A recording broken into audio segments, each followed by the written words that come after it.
Mr Keith. Thank you, Milady. Mr Hancock, you told the inquiry yesterday how in September of 2020 you were urging for more measures, more stringent measures, trying to move the process on for greater intervention. I would just like to show you some, and they're only a very small sample of the messages that you sent, demonstrating that indeed throughout September and October you were urging the process forward. 48399 is a WhatsApp group. On page 35 on the 17th of September.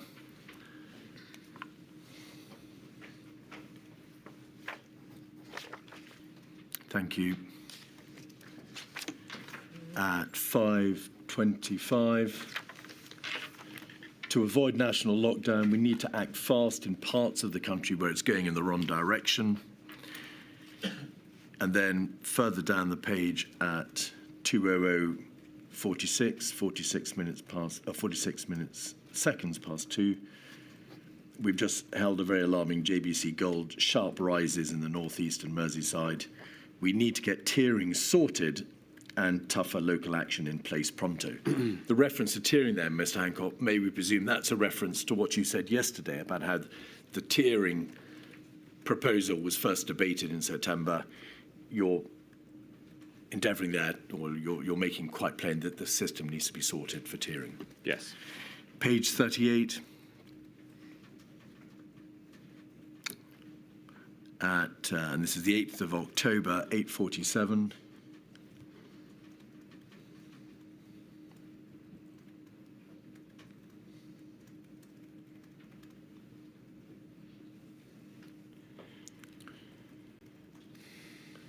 Do we have, yes, at the top of the page, Matt Hancock, we need to be making the argument in every forum, there is a problem, we want to avoid full lockdown, our call to action. And on the 9th of October, in a communication with Simon Case 129514,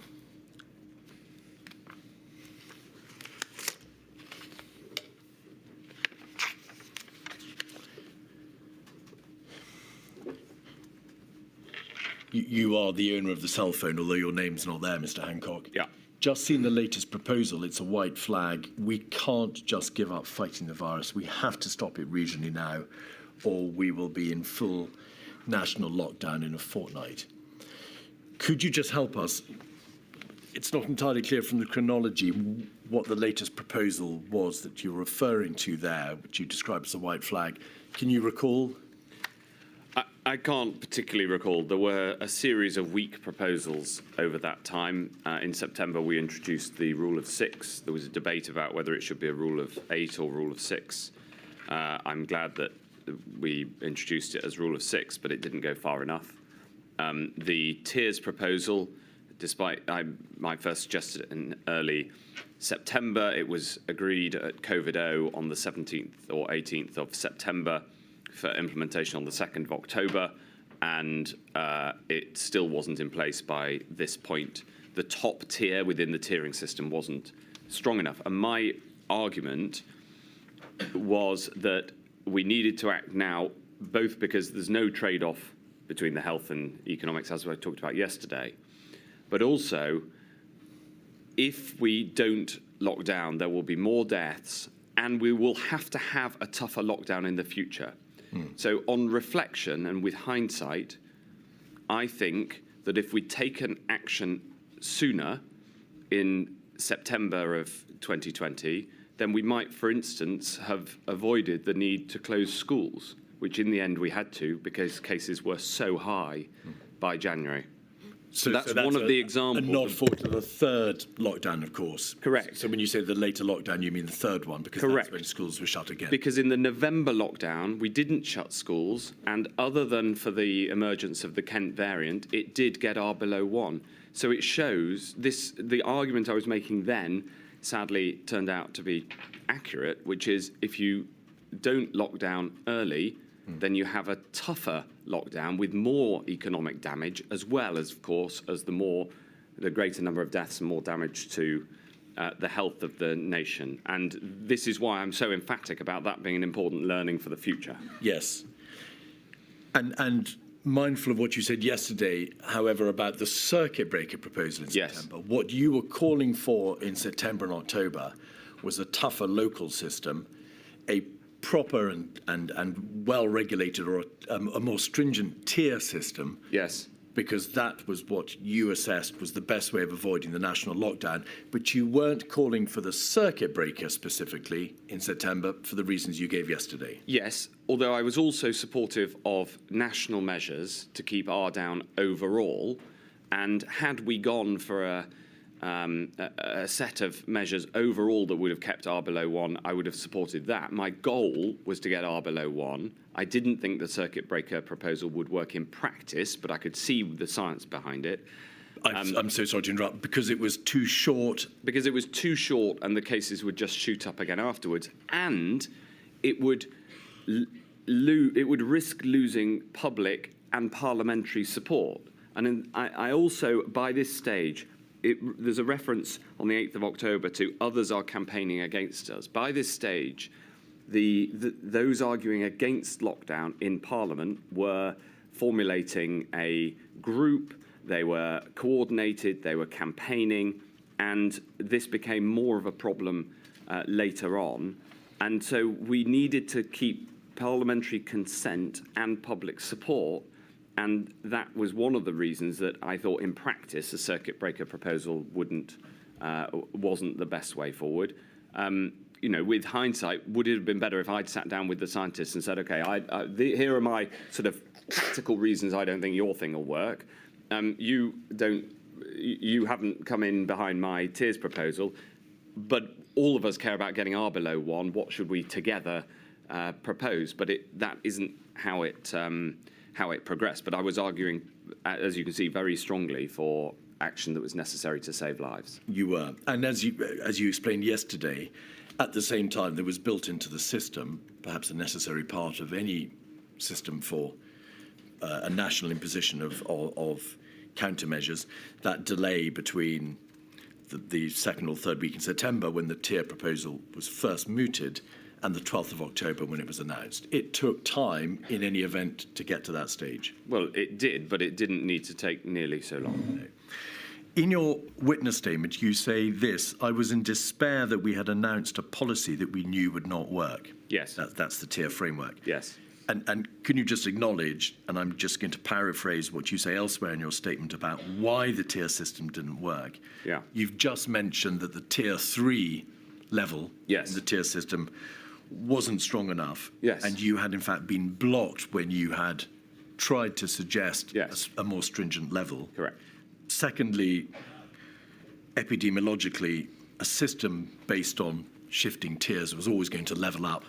And thirdly, you describe how the way in which there was a local negotiation with the regions which were placed into particular tiers, higher tiers, meant that there was a degree of negotiation, delay, confusion with what packages might be introduced, and then confusion for the public. Yes, and sadly, this is how it played out. So when the announcement was made,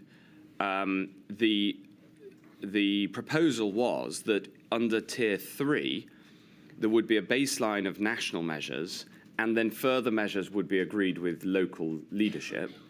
And when I say that I knew that wouldn't work, it was because local leadership had, up to that point, largely demonstrated that they were under significant political pressure not to accept measures. Now, there were exceptions to this. For instance, the mayor of Liverpool, Joe Anderson, not the mayor of the Liverpool City region, who I know has been a witness, Joe Anderson, unfortunately, no longer with us, he was incredibly supportive, and we ended up in Liverpool having a package of measures that was effective after a very constructive negotiation. And discussion, and in a spirit of collaboration. Despite, he was a Labour mayor, the parties really didn't matter at this point. Right. But others were not constructive, and in some cases actively unhelpful, and put I felt put politics ahead of public health. And I don't want to go into the detail of it, but it's right that we acknowledge that. Is that what the entry in Sir Patrick Vance's diary is to? There's a reference to Manchester and the very difficult negotiations that went on in relation to Manchester. Yes, I would say that the diary entry might be better written as political leadership in Liverpool and political leadership in Manchester. I've got no beef with the fine city of Manchester.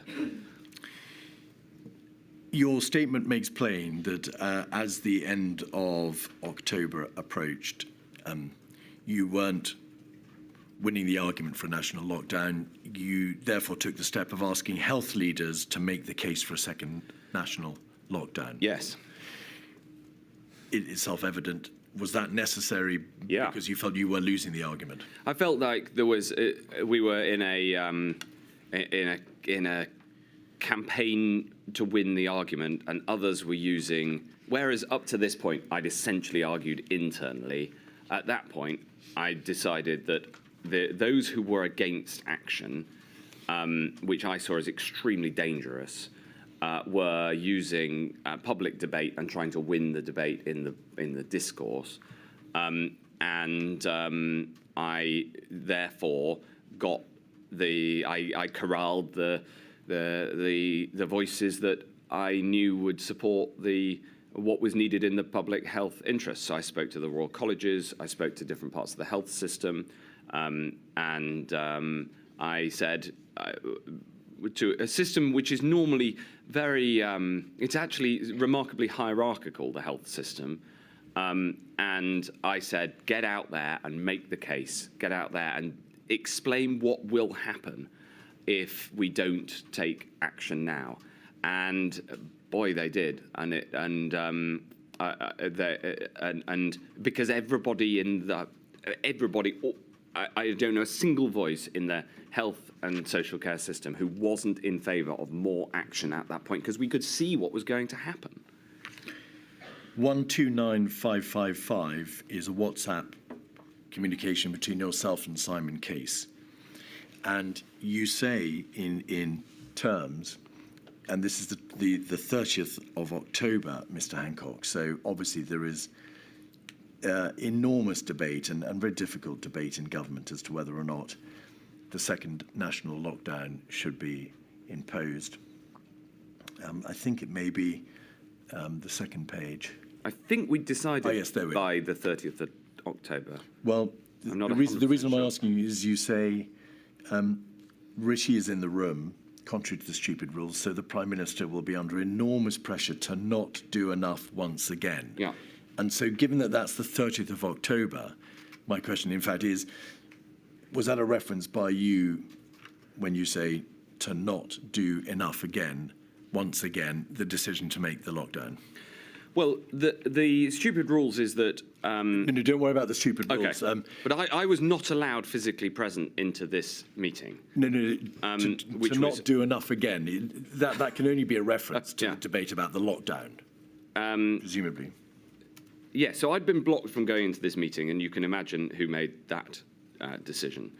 The Prime Minister would be under pressure not to do enough. So repeatedly, we had taken action, but it wasn't enough to get R below 1.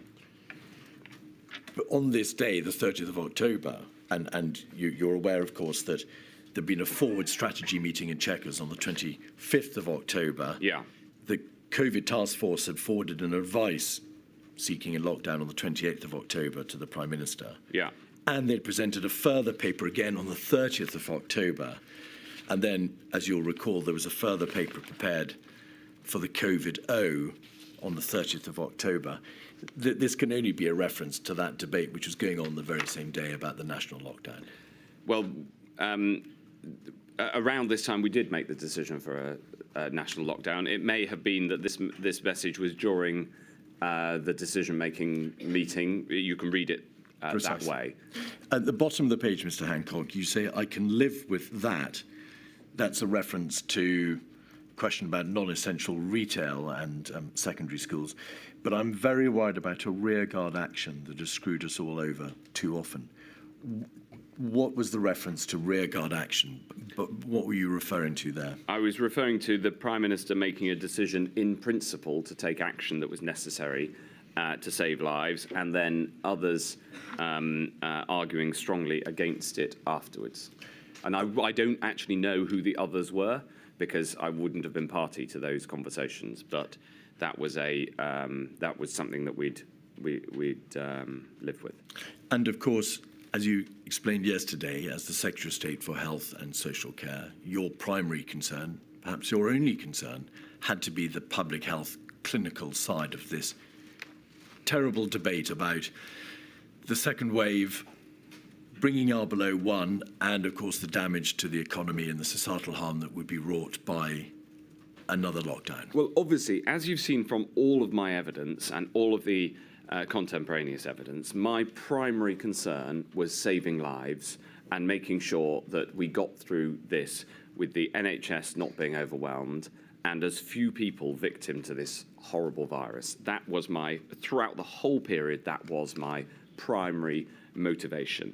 And this inquiry has brought evidence that I didn't even know about myself, that demonstrates the work that was going on with the health system as a whole that I led, and me obviously putting my voice to that.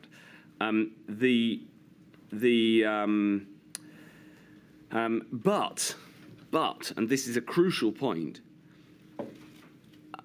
as an MP, as a member of the cabinet, I didn't only care about the health interest. The importance of the economy matters too, and that would have been more damaged by delaying, and indeed was, because we had to have a tougher lockdown.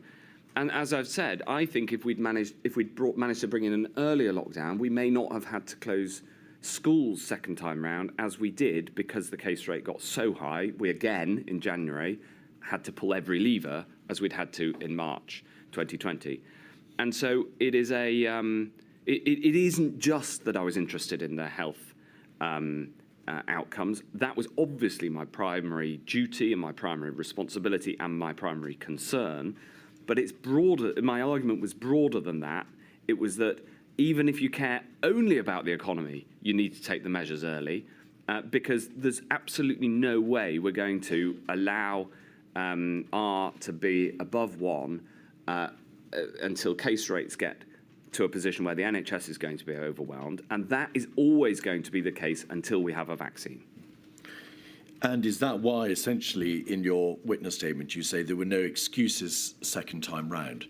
Clinically, in public health terms, there was simply no proper debate against the imposition of a second national lockdown.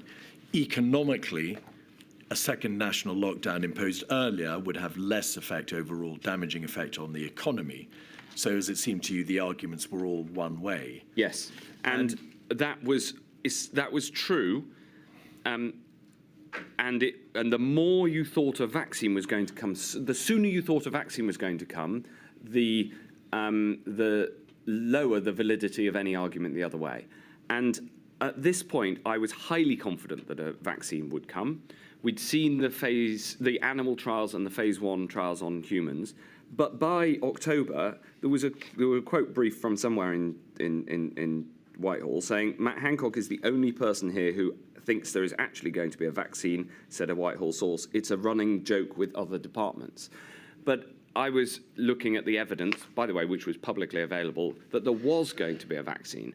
To give him his credit, the Prime Minister always thought there was going to be a vaccine as well. And I tasked the NHS on being ready to deliver a vaccine from the 1st of December as the reasonable best case scenario. It was nice to be able to talk about reasonable best as opposed to reasonable worst case scenarios. And in the end, we started on the 8th of December. But that's important for these considerations, because if you think a vaccine is coming with any degree of confidence, then all of the arguments about resisting lockdown measures fall away, because the action that you're going to have to take will be temporary. If you think there's never going to be a vaccine, then it is a much more difficult conundrum. But by now, we were pretty.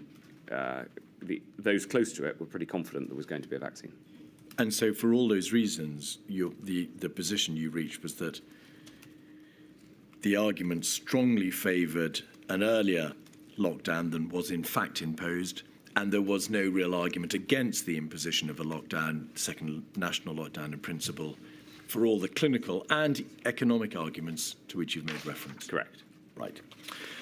You weren't, I think, your statement doesn't suggest that in relation to the third lockdown, you had any real doubt about the wisdom of its imposition. Clinically, in public health terms, and presumably for the same reasons, the economic arguments, there was no option but to impose a third national lockdown.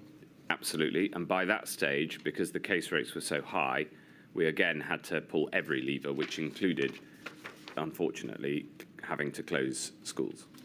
And the prevalence rates were so high, in part you describe, because the November lockdown had not been long enough, it had not been imposed early enough, and also you thought that there were very real mistakes in relation to the regulations which had been put in place in December and over Christmas. They'd all contributed to the high prevalence rate. Well, there was an additional complicating factor, which was the alpha variant, which was more transmissible, and therefore by then we'd come to quite a good calibration of what MPIs you need to keep R below 1, and we'd got to the point where that was embedded within the tiers system.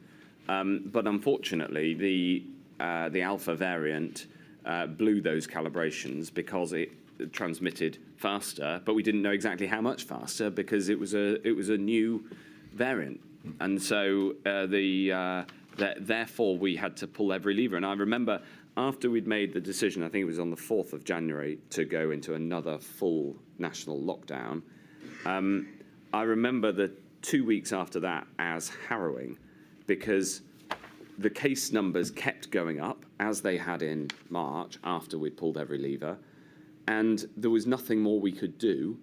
And because this was a new strain, again, we didn't know whether everything would be enough to get it under control. And thankfully, we did get it under control just before the NHS was overwhelmed once again. Because of the perennial debate, the overriding imperative, as you saw it, to bring R below 1 because of all the terrible consequences. Yeah, not just as I saw it, as logic requires. I'm asking you the... Yes. Just please now, finally, Mr. Hancock, one or two concluding and disparate issues. Can I make plain that I'm not going to ask you any questions about 2021 in large part? The inquiry has, of course, your very detailed witness statements, which deal with the salient features of 2021. But just two or three small areas. The inquiry heard evidence from Professor Ferguson, how he resigned as an advisor to SAGE on account of his transgression. At the time of his resignation, you were asked if the police should prosecute him. You said rightly, it's a matter for the police, it's an operational matter. But you made the point quite rightly that these were important issues and the social distancing rules were important. You obviously transgressed yourself, and that came to light in June 21, on the 25th of June. I'm sure you acknowledge the incredible offence and upset that was caused by that revelation. In terms of the impact on public confidence, there were a number of transgressions in public life. Overall, do you think that those breaches had an impact upon the public's propensity to adhere to rules? And acknowledging, of course, that by June 2021, we were out of the worst. There was, in May 21, the tail end of the regulations and guidance in place. But overall, it was damaging. Well, what I'd say is that the lesson for the future is very clear, and it is important that those who make the rules abide by them, and I resign in order to take accountability for my failure to do that. And that, to your credit, must have been in reflection of the fact that you understood the importance of, or the deleterious consequences of rule breaking or guidance breaking on public confidence and the public at large. Yes. All right. Long COVID. Your statement makes plain that from an early stage you asked NHS England to consider what could be done, and you asked Simon Stevens to develop plans for addressing the issue of long COVID. From your assistance to the promulgation of NHSE guidance in June and the announcement in July by the National Institute for Health Research and UK Research and Innovation, and also your convening of a roundtable in July, it appears very clear that you were alive to the concerns about long-term sequelae from the COVID infection. I was alive to it from before the infection reached our shores. Chris Whitty raised the concern about the potential of some kind of post-viral fatigue syndrome, which happens with other viruses as well. And then after the first peak, I was acutely aware of it, not least because members of my family were affected by long COVID, including my mother, who still attends a long COVID clinic. So this was very close to my heart. To what extent, when you and your colleagues became aware of long-term sequelae and the long-term consequences of infection, did that understanding feed its way into the debate about the mechanics of non-pharmaceutical interventions and then subsequently the relaxation of restrictions? What role did, or to what extent did the issue of long COVID play out in the debate about the mechanics of NPIs? Well, it matters, of course, because it makes the virus even worse. It makes the impact of the virus even worse. And so it reinforced the arguments that we were making already. Of course, the best way to avoid long COVID is to take the measures necessary to reduce the amount of COVID, full stop. And so it actually calls for the same policy prescription in terms of preventing COVID and therefore tough NPIs to keep R below 1. But it also required more research and support from the NHS, who found it quite difficult because it was a new disease and because of its nature presenting in many, many different ways. They found long COVID quite difficult to categorise at first. And so with Simon Stevens, we worked together to bring forward long COVID clinics that could look across the range of conditions that are loosely gathered under the term long COVID. As I say, I cared a lot about this for personal reasons as well as professional reasons. And we didn't need sign-off from the centre. We just got on with it. Do you happen to know why, notwithstanding the considerable amount of work done on long COVID from the very early days and throughout the summer, particularly of 2020, the public campaign about long COVID wasn't launched until, I think, October?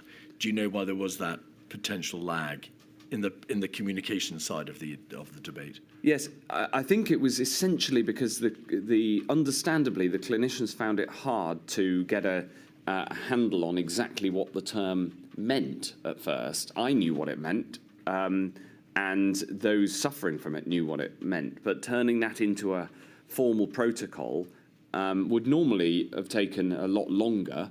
But it was one of those things that happened. It took some months for the clinicians to put it together.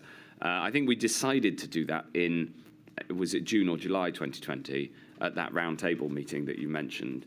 The 31st of July, yes. 31st of July, which I'd convened.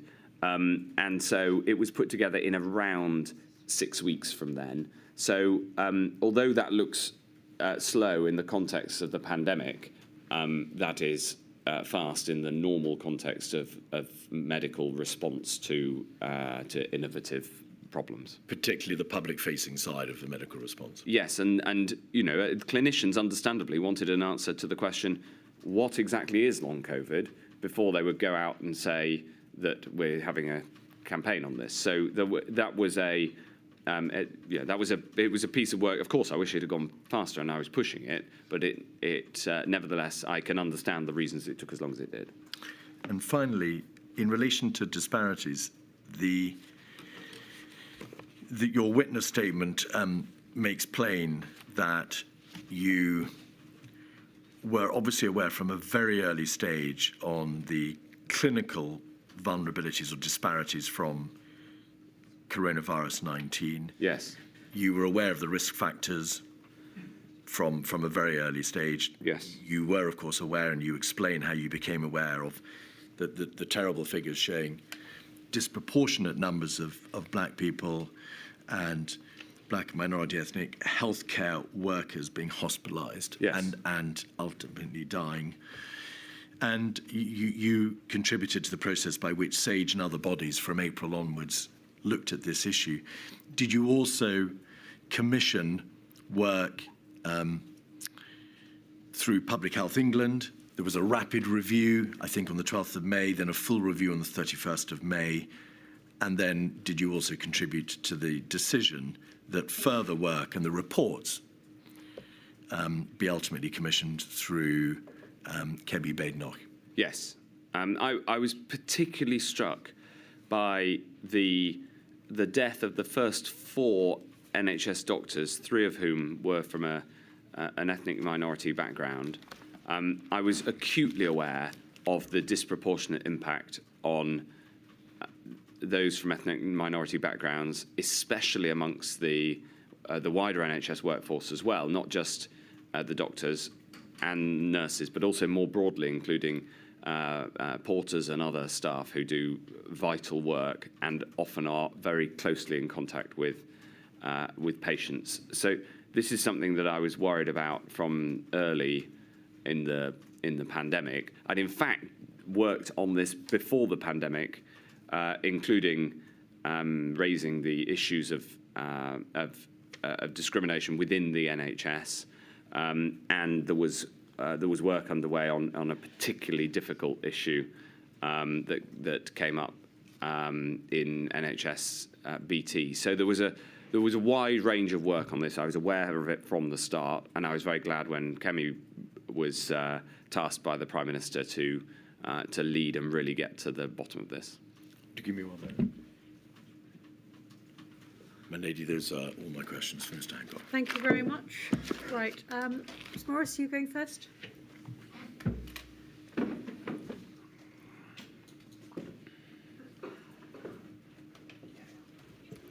Thank you, my lady. Mr. Hancock, I ask questions on behalf of COVID Bereaved Families for Justice UK and COVID Bereaved Families for Justice Northern Ireland, who sit behind me. And together we represent over 7,000 bereaved families, bereaved by COVID, many who sit behind me, and many of whom have lost families in care homes. So my questions are centred at a high level on the decision on the 19th of March to discharge untested hospital patients into those care homes. Yesterday, you accepted an evidence that on the 15th of May 2020, in a press conference, you said that right from the start, we tried to throw a protective ring around care homes. So the context of my questions is to probe with you your claim that you'd taken those steps right from the start or Yes. at all. Yes.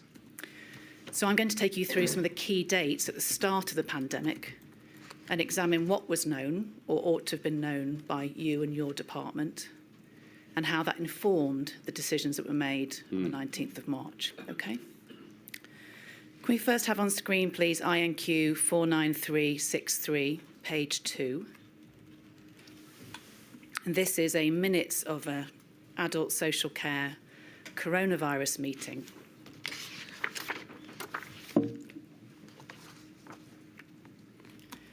Thank you. And it's action 3, please. Can I just switch that? Thank you very much. I'm just going to move away. Thank you.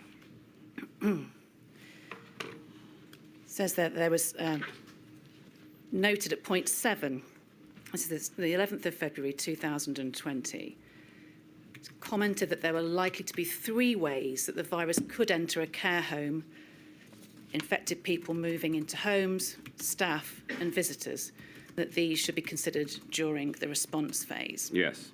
So the question is this: what was done to minimise those 3 different routes of infection prior to the hospital discharge policy on the 19th of March? Yes. So this document is from the 11th of February. Correct. For context, there were under 5 cases in the UK at that point. So this is very early on in thinking about how we are going to handle the pandemic.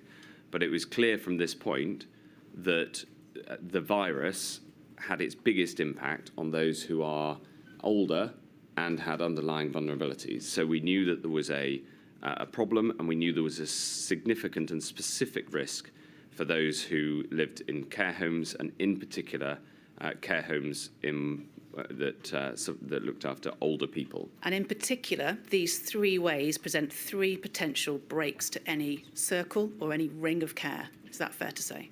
Yes, absolutely. And we considered these from throughout in terms of how we could best support and protect people in care homes. In fact, the work had already started before this. And we had the first Adult Social Care National Steering Group, for instance, on the 5th of February. Yes, and I'll come back to some of those steering group minutes later. Next, I've put on screen, please, INQ 74910, page 2.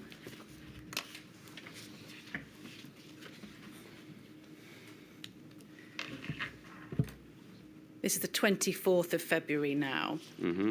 This is a PHE response to a question that's been proposed to them. If there's an evidence of cluster of COVID-19 cases in the UK, what will the PHE proposal be? It's under 2A, the second heading there. Could that just be highlighted and enlarged, please? Thank you.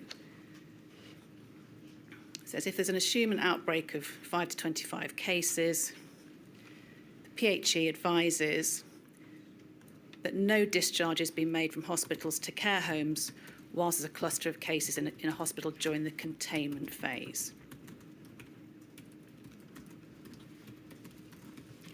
Maybe a little further down the 2A section there in terms of the highlight.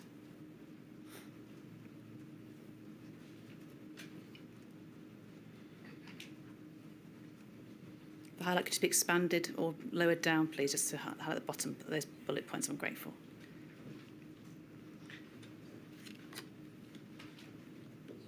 Yeah, it's in the middle of that paragraph. No discharge to residential care homes. Middle paragraph of 2A.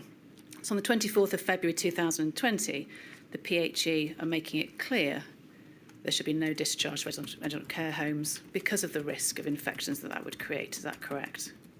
I didn't see this document at the time, but my reading of the document as you presented it to me is that in the case of an outbreak in the care home, then there should be no discharges to that care home. That's my reading of it, but this is a PHE document that I wasn't aware of, so it is as it is. The evidence is there. Thank you.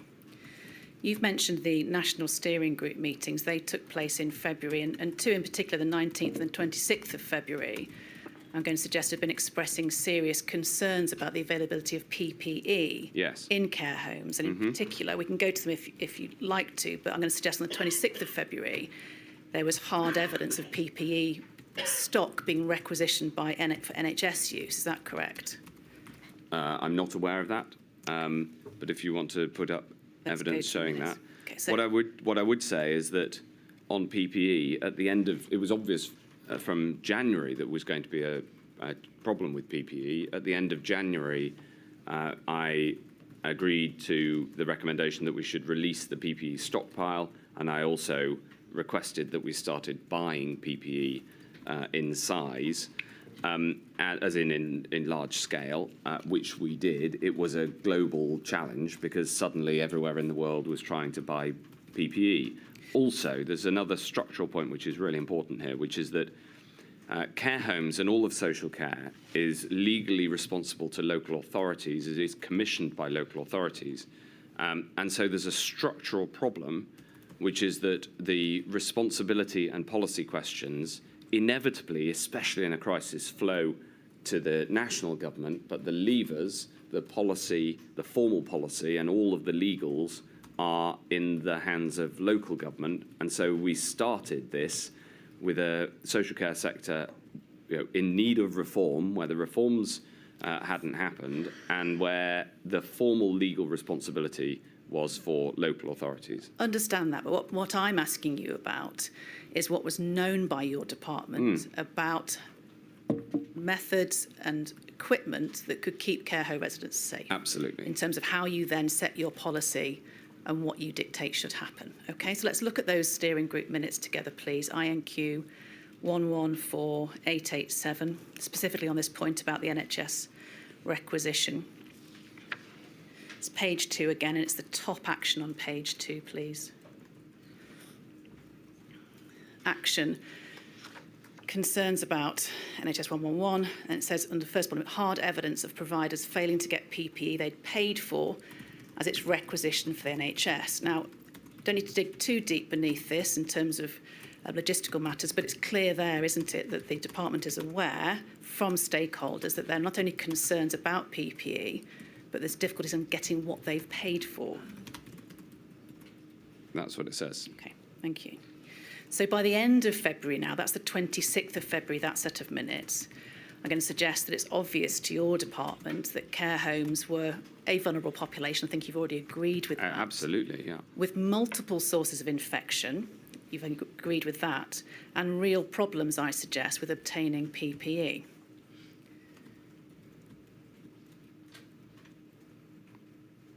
Would you agree? Yes.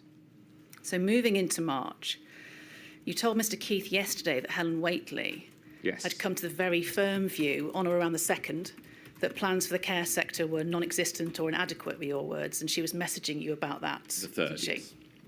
And in early March, Miss Whately also had concerns, she says in her statement, about an inability to obtain timely and accurate data Absolutely. about COVID-19 deaths in the care sector. Yep. In stark contrast to the data available in the healthcare setting. Absolutely, yes. So what was done, if anything, in early March to rectify this lack of data? Well, we acted to try to make sure that PPE got to care homes and took action on that front, not least responding to the concerns that have been raised by the sector. And in terms of data, gathering data was extremely difficult because of the lack of a direct relationship, contractual relationship between the department and care homes, unlike the department's direct relationship with the NHS. Okay. Touching on PPE again, you've said in your statement on the 5th of March, Miss Whately also continued to warn that PPE provision in care homes was inadequate. Yes, she was very worried about it. She met the chief social worker on the 4th of March as well to discuss the concerns around the preparations in care homes. What this all demonstrates is as much action as possible from the top of the department to try to solve these problems, which ultimately were started with the structural makeup of social care, which is a decision that can trace its origins back to the foundation of the NHS in 1948. As we'll see later from another document, in fact, PPE was only sent out to care homes on or around the 19th of March, the same day that the discharge of thousands of patients was ordered. But I'll come back to that. Chronologically moving forward to the 6th of March, you open a departmental meeting on social care. We can have that on screen, please. INQ 49530, page 1, and it's the first bullet point, please.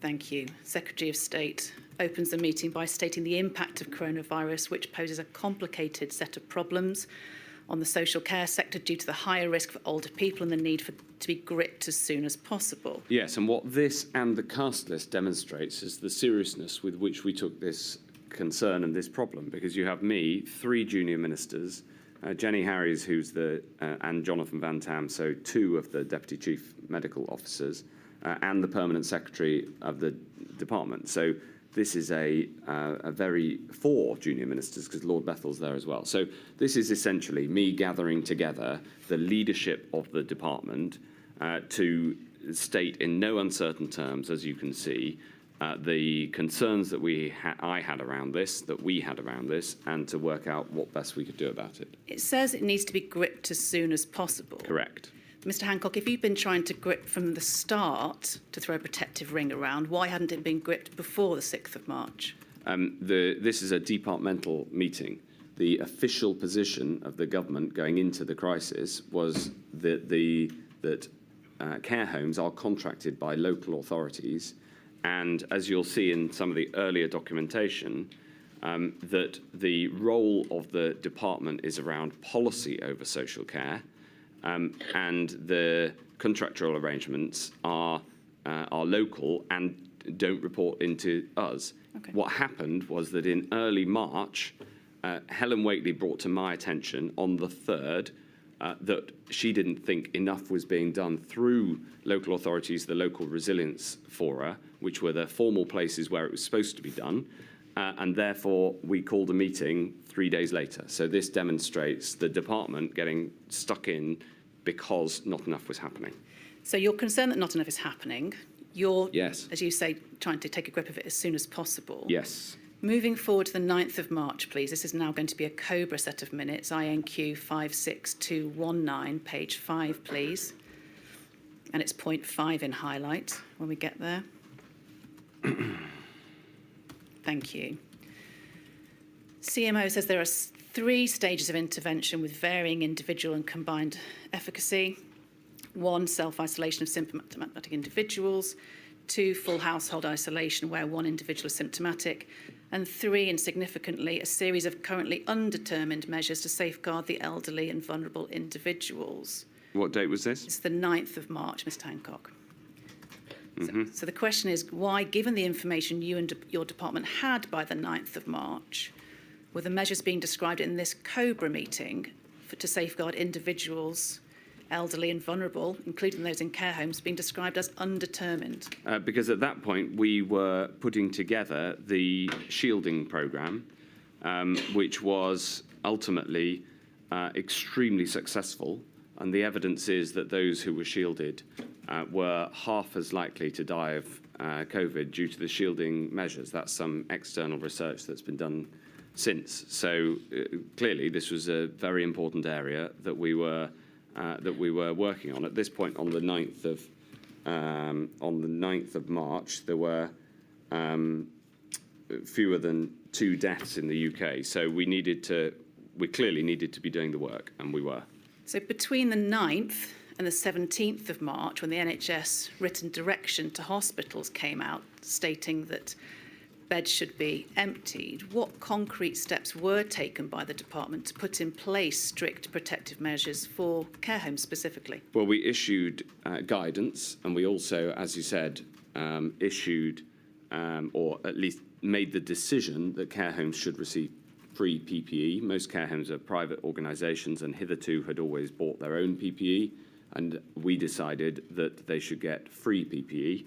So there's 2 examples. The guidance you mentioned, it being the 13th of March. 13th. OK, we'll come back to that. But just to continue along chronologically, the 10th of March 2020 is the first notification of an outbreak in a care home, so the day after this COBRA meeting. The 17th of March, the NHS written direction to hospitals was issued. On the 18th of March, according to a PHE report compiled later on the 1st of June, care home mortality data had been reported to you as part of a SITREP to the DHSC and to yourself.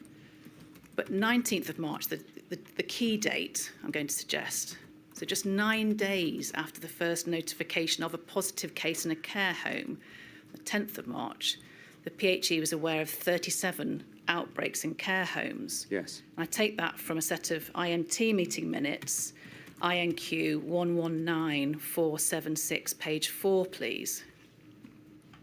It's under the bold heading CROC in the middle, and those bullet points, please, if they could be highlighted.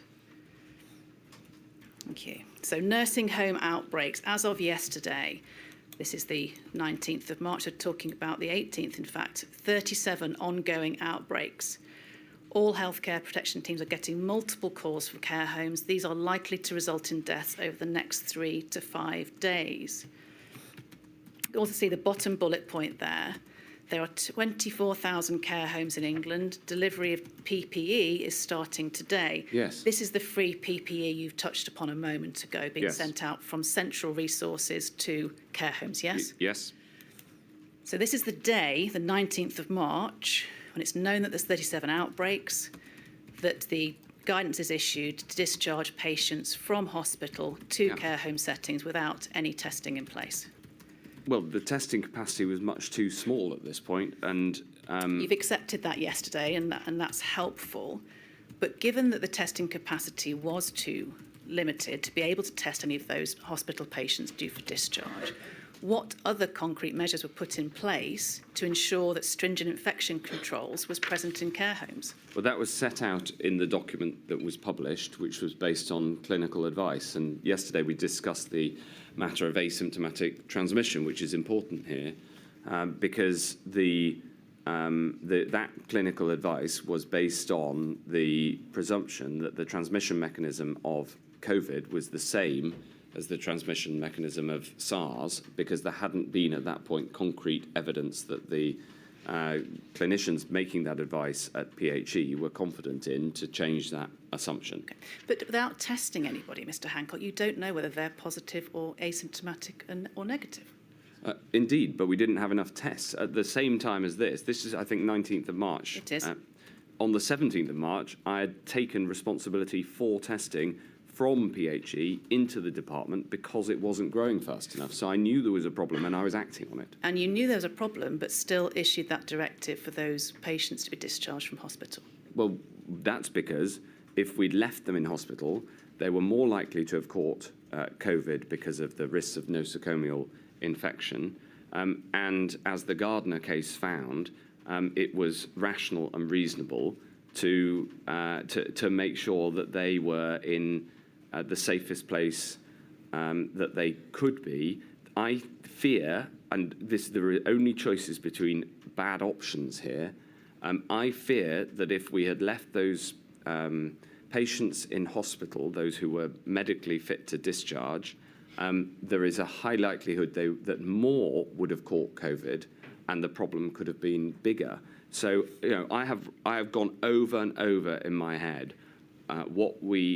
the decisions that we took, and save for the point about asymptomatic transmission, which we went over in detail yesterday, every decision was a choice between difficult options, and nobody has yet brought to me a solution to this problem that I think, even with hindsight, would have resulted in more lives saved. And you can put as many, and if there is one, I want to know about it, because it's crucial that we learn these lessons for the future. I'm afraid we're going to have to leave it there, Ms Morris. I know it's a really important issue, but we will have a module dedicated to care. I appreciate that, my lady. I'm afraid we're going to have to leave it there. May I just address one document, Mr. Hancock, because he's raised the matter in terms of the guidance that was issued to care homes, if I may. The 13th of March guidance he mentioned. Mr. Hancock, just to clarify with you, that guidance issued to care homes didn't state that they would expect to have any isolation facilities at all. There was nothing in place, was there? Well, that guidance was based on clinical advice, and it was published at the time. That's it, I'm afraid. I'm so sorry, but we've got a lot of questions to get through. As I say, we will return to this very important subject in another module.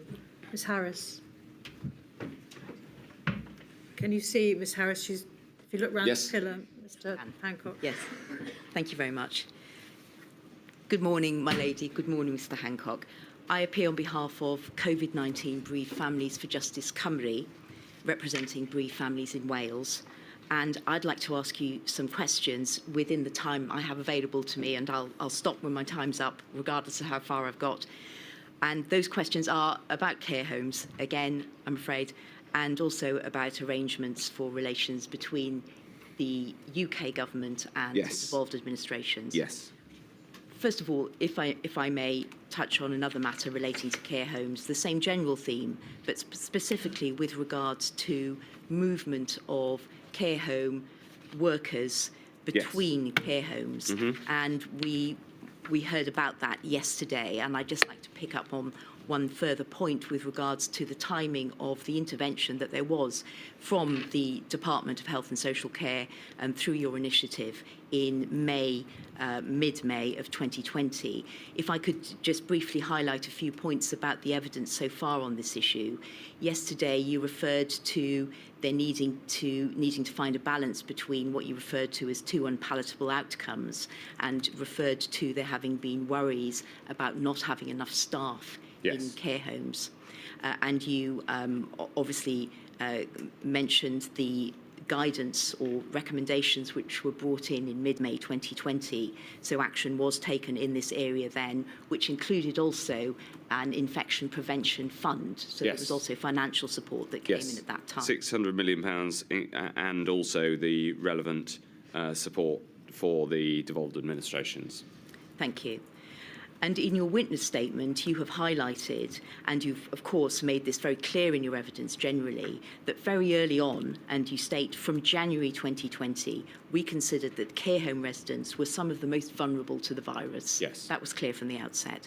And if I could just highlight one other point, a general point as well here at the outset, you have mentioned the division of responsibilities for this sector, and that there was a certain complexity around that, because the levers, I think was the way you put it, were in the hands of local government, local authorities. That's within England and, of course, devolved. Thank you. And that care is commissioned by local government, local authorities. But it is right, of course, and I think you have acknowledged this, and it's also stated in the witness statement of Sir Christopher Walmold, where he sets out these structures, that, of course, the Department for Health and Social Care is responsible for national policy. Yes. Yes. And for things that that only the centre can do. I think that was the phrase that we used to describe where our responsibility rightly started. In the end, we took more responsibility than the formal policy at the start. But at the start, the idea, or in normal times pre-pandemic, the idea was that the responsibility of the department is for policy and for things that only the centre can do. Yes, thank you. And then just to highlight the further key points in your witness evidence, then in your third witness statement, you've dealt with this issue quite specifically, and you refer to identifying the movement of staff between care homes as a vector for transmission. Yes. That's your phrase. And you say that the moment this became clear, I pushed hard to limit and then ban staff movement. Various arguments were presented, including that staff were essential for the sector, which of course they are, but I took the view that the need to stop infection getting into care homes was more important. Yes. So those are your words. And then you refer then specifically to the care home support package and the funding support that was made available and guidance, further guidance in June 2020. Yes, although it's worth saying that that infection control fund first launched in May 2020 and then added to later, also funded, and I think primarily funded, the support payments for staff who were ill, because there was evidence afterwards, and it's intuitively clear that if you pay staff when they are ill, then they're less likely to go to work if in doubt, and that was an important way of reducing the ingress of the virus into care homes. Thank you very much. So the guidance and the funding that came in mid-May was important in those two respects. Two ways, yeah. Thank you. You have, and just to complete the aspects of your evidence I'd like to highlight, you say in your main witness statement that the action that we took to restrict staff movement reduced infections significantly, and that it is a vital lesson for the future, for future pandemics, and indeed for normal times. Yes, so I think this is important for containment of flu, for instance, in non-pandemic times.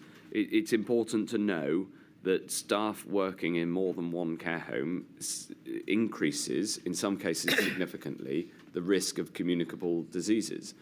Vital in pandemic times, but important given the risks that communicable diseases like flu pose to care home residents in normal times too. Thank you. And to come to my question, and you have indeed already highlighted that as at early March, there was a concern about getting to grips with this sector. Yes. I think that's fair. Yes. You know, when in early March it became clear that that the formal government processes, which was how the relationship with care homes was meant to work, when it became clear that not enough was being done, as you can see from the documents that have just been shown by the previous in the previous discussion, we threw ourselves at this problem. Yes. Yes. And I think what my question is really directed at is not enough being done and how that arose. And we understand that there was the structural complexity in this area.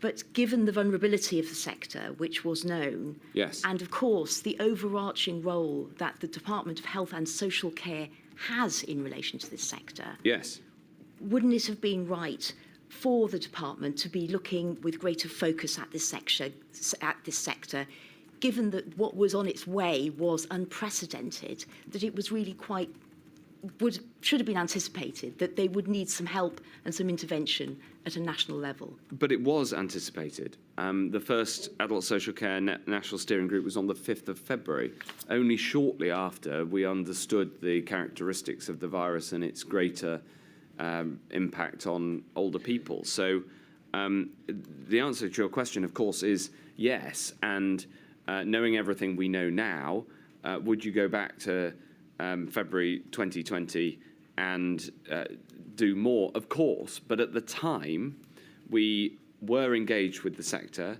You've seen the minutes of the meetings, and then it became clear that that we needed to put more effort in, and we did so. I see. So it was brought. I was doing my duty on this, and then it was brought to my attention that we needed to do more than we were technically responsible for, and that's what we did. That's what that 6th of March meeting is all about. Thank you. But in terms of the idea of doing more than you were, as a department, technically responsible for, it's right, though, isn't it, that in terms of issuing guidance and also initiating, bringing in a new pot of funds, which is what did happen on the 15th of May, that's not outside the role of the department. That is actually what the department is supposed to do. That is its role in relation to this sector. No, it's not its role. The department's role in normal times is not to fund the care home sector. The care home sector is funded by local authorities, and when there's national funding, it goes through MHCLG rather than the Department for Health and Social Care. Indeed, we put 1.6 billion into social care via the NHS on the 19th of March, and you'll see from the paperwork around that decision that the route through which we put that money in to get it in fast was unprecedented. And when we took that proposal to number 10, they said, we're in favour, but you need to make sure that Treasury and MHCLG are supportive of using this approach because it's novel. So I reject the proposal, the point that that it was our job to do that. We, in fact, invented new ways of getting money to care homes in the same way that we gave free PPE where all the time in the past PPE had been bought by the care homes themselves because they're largely private sector. And in fact, we put in extra money in March, in April, in May, and so on. So, of course, I understand the impact on care homes. You know, I understand that very personally. We did, once it was brought to my attention that not enough was being done, I corralled the most senior people in the department, and we threw ourselves at this problem. Thank you, Mr. Hancock. I'm grateful for those observations, and as I know you're aware, this is a subject, of course, which will be looked at in more detail in a later module. So I'll move on to my next question, and this is in relation to the subject of the co-working between the four nations. Yes. And first of all, with regards to the understanding there was of what was meant by a four nations approach, Yes, and how this was understood across government. And it's a short point, but I think it's easiest dealt with by calling up a document, INQ 000233806. And I hope that will appear on your screen. Thank you. And this is a document that you exhibited, which is a script which was provided to you when you were asked to call members of the Cabinet ahead of a Cabinet meeting on the 10th of May, which concerned the proposals for the move out of lockdown. You were provided with this script, and this told you what you were being asked to say to other Cabinet members in advance of the Cabinet meeting with regards to what those proposals were. yes. And it's useful because of what it says about the understanding of a four nations approach. So it's just that short point. And if you could go, please, to the bullet points, you will see that it, first off, explains that the government, the Prime Minister, is going to set out a roadmap for the months ahead. This is the roadmap out of lockdown. And then at the second bullet point, following that call, the PM will have a similar conversation with leaders of Scotland, Wales and Northern Ireland at Cobra to ensure that we have a four nations approach to our response. Part of the four nations approach is the flexibility to respond to the needs of particular parts of the UK. And so the devolved administrations will take their own decisions in accordance with their devolved powers. So noting the references there to a four nations approach and to the anticipation that the four nations would take, in fact, a different route, but nevertheless within the concept of a four nations approach, does it accord with your understanding of a four nation approach, that it does signify not just when the four nations act in a uniform way, but also when they may take a different route? And in those circumstances, a four nations approach would imply coordination, cooperation and communication between them, whilst they may not be doing exactly the same thing.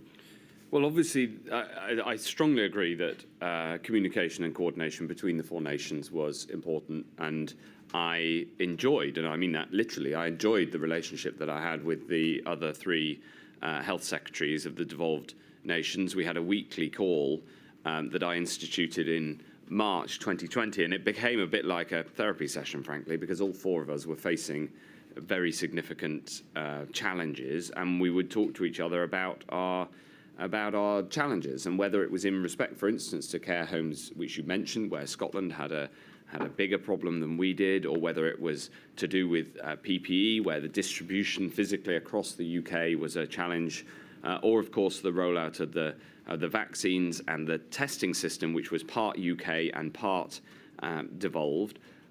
We had a very constructive relationship, and I think these bullet points reflect the reality that particular parts of the UK had their devolved powers. Now, notwithstanding all of that, and my basic approach of bring in the devolved health secretaries and a high degree of trust between us, and you can see that from Vaughan Gething's testimony, for instance, INQ 269372. I don't propose to put it on the screen, Chair, but there is testimony from the devolves about the warmth of that relationship, and I thought we should just get them into COVID-0 and have the discussion all together.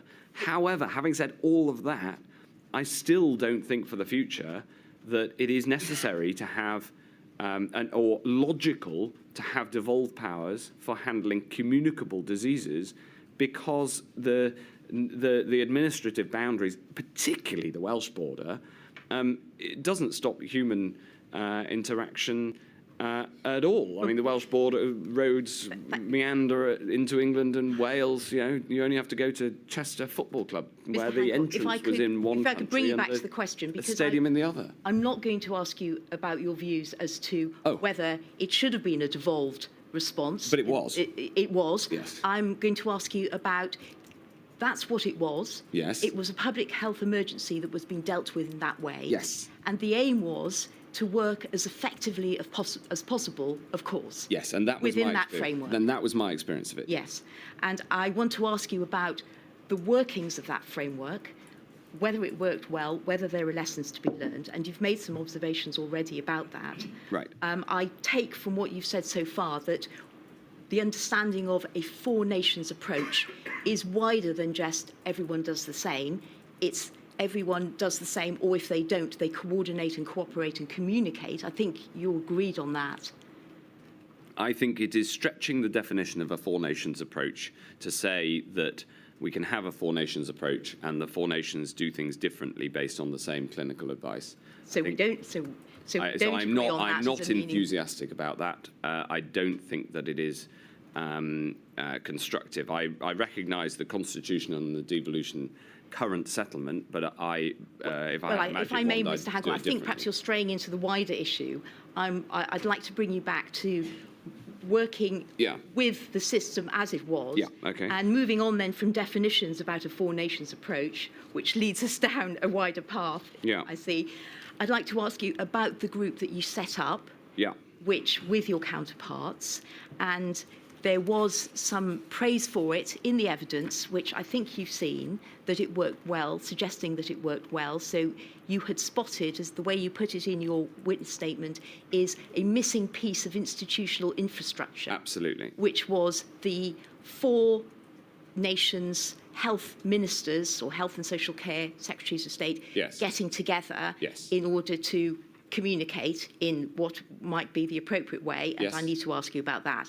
And this was also a WhatsApp group as well. It was. And in fairness, to set the context, there is a comment on that WhatsApp in the messages stating specifically that it worked well, and appreciative words of the focus and frank discussion that was had in that group, and also in a report which the inquiry has seen from Professor Henderson.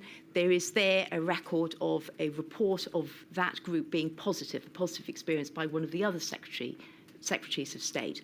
On the other hand, there is also evidence before the inquiry which comes not from one of the participants, but from Mr. Mark Drakeford, First Minister for Wales, where he makes the general point that his impression was that meetings between ministers were held at short notice, sometimes without agenda or papers, and from views expressed to him by Welsh ministers, that in many cases the UK government called these meetings with the devolved governments in order to inform them of decisions already made, rather than that they were a forum for joint decision making. Now, putting to one side the fact that I understand your general view that things should have been structurally different, but they were what they were, and we know that you wanted to work as effectively as possible to make the response as effective as possible. Can I ask you for your appraisal of those meetings? Were they adequate to provide that missing infrastructure? Was sufficient notice given to the participants so that they could have the opportunity to respond meaningfully on emerging decisions, or were ministers simply being told of something that had been decided and it was simply a matter of telling them that? All of the above. It depends on circumstances. In the health ministers, sometimes, of course, we'd call things at short notice. And Chair, if I may, a couple of times I've seen in evidence people complain about things happening at short notice. Well, sometimes it was necessary to do things at short notice. And sometimes we had to take decisions. For instance, some of the early local lockdowns, we had to move fast when the data became available. In this case, sometimes I would call short notice meetings. I might even go on the WhatsApp group and say, there's something important come up. Can we find time for this today? And for instance, or ask a private secretary to organise something at short notice. But we also had, in the case of the health ministers, a weekly drumbeat.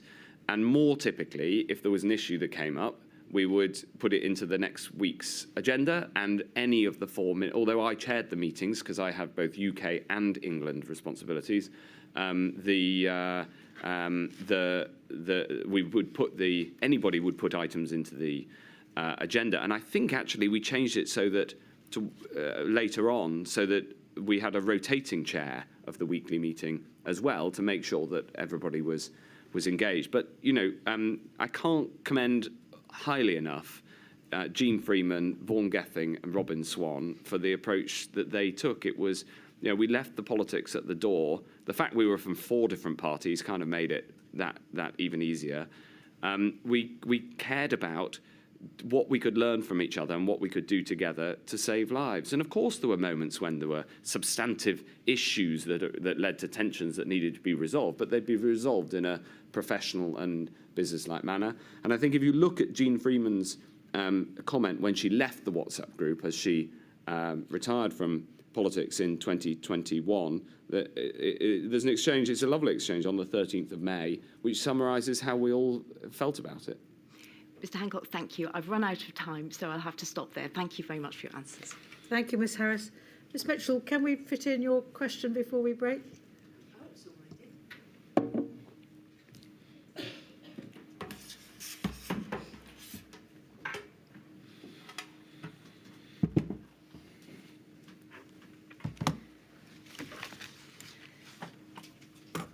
Mr Hancock, I appear as instructed by Amar Anwar and Company on behalf of the Scottish COVID bereaved. I'm obliged to my learned friend, Mr Keith Casey, who's asked many of the questions that were posed by the Scottish COVID bereaved and wish to be put to you. I just want to ask you about one area at the moment, and that is public communications between the UK government and the Scottish government. And I wonder for that purpose if we can have before us inquiry number 94320. This is a WhatsApp group that you were involved in. And if we can have page 3 of that document, please. It appears to orientate us in relation to this matter. This is a document showing text messages taking place as you're waiting for a meeting in relation to Spain and quarantine. And do we see from page 3, two or three notes down, Jamie Njoku Goodwin says that number 10 views we communicate this ASAP this evening if needed, because it appears that the DFT was asking for 24 hours before communicating it. Yeah. If we take it down to where it says owner of the cell phone. That's me. Yes, indeed. You say, me too. It will leak anyway, and we heard your views on leaks yesterday, and the Scots will try to get their announcement out first. So my question, first of all, in relation to that matter is, if and when the decision had been taken that was being proposed, what is the issue with the First Minister communicating that to the people of Scotland first?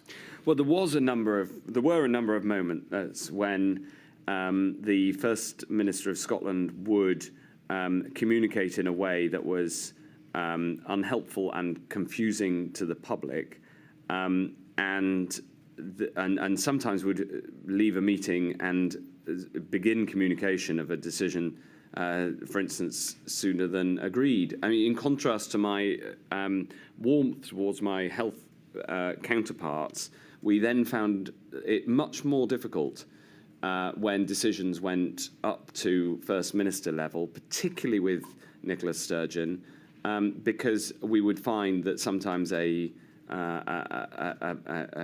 some kind of spin was put on what was essentially substantively the same decision. So that was it was a frustration. I've got to be honest about that. You've made a number of assertions there. First, can I pick up, was there agreements made about the timing which were breached? Sometimes, as far as I'm aware, yes. But this, of course, my reference here is when there's a decision that has First Minister responsibilities. If we had a discussion, which for me was much more frequent, of course, at health level, and we all agreed on a communication plan, I have no recollection of any of those being breached. So you believe that others were breached in relation to meetings that you didn't know about, but none that you did know about? No, of course, that's not what I'm saying.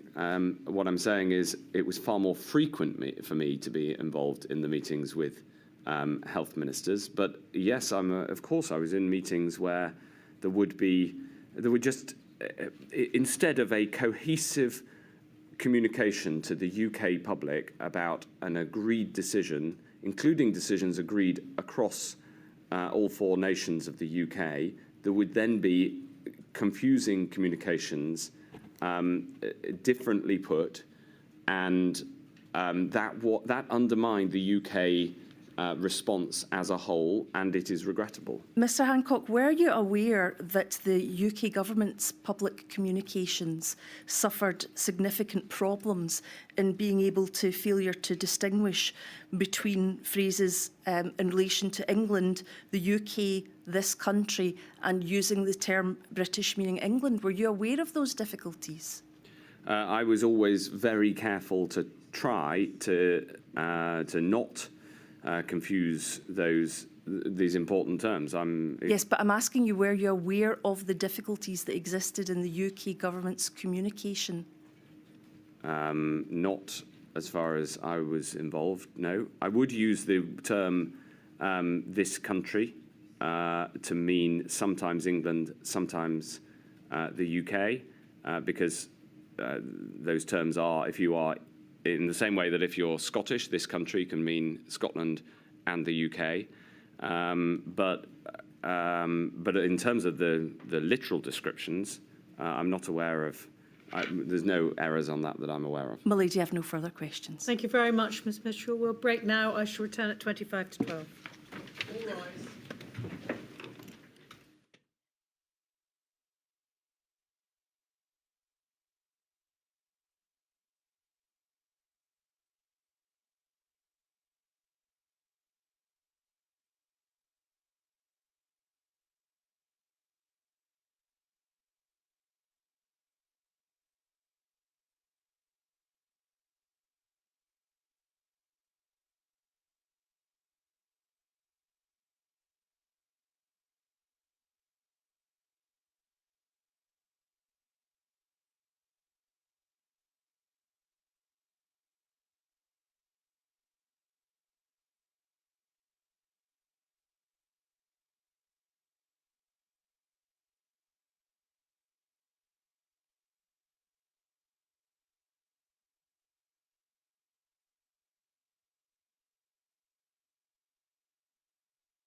panel.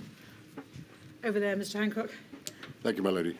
Good morning, Mr. Hancock. I ask questions on behalf of a number of children's rights organizations. And all my questions are about the coronavirus regulations. If possible, if the questions allow for a yes-no answer, the briefer the better, because I have limited time. I hope you understand. The coronavirus regulations and the various amendments to those regulations became law when you, as Secretary of State for Health and Social Care, signed them. Is that right? Yes. In some cases. In some cases. Yes, it depended on the parliamentary procedure, and in some cases other ministers signed them. And the first regulations that imposed restrictions on the population became law on the 26th of March 2020 as part of the first lockdown. No, the first regulations that allowed for restrictions were put in place in to ensure that we could have a legal quarantine for those individuals who we needed to under the 1984 Act in February. Yes, I appreciate that. It doesn't matter. We'll move on. I was talking really about the first lockdown. But in any event, on the 13th of May, the regulations were amended, weren't they, to allow a person from one household to meet a person from another household for the purposes of outdoor exercise. 13th of May. I can't remember the exact date, but that feels about right.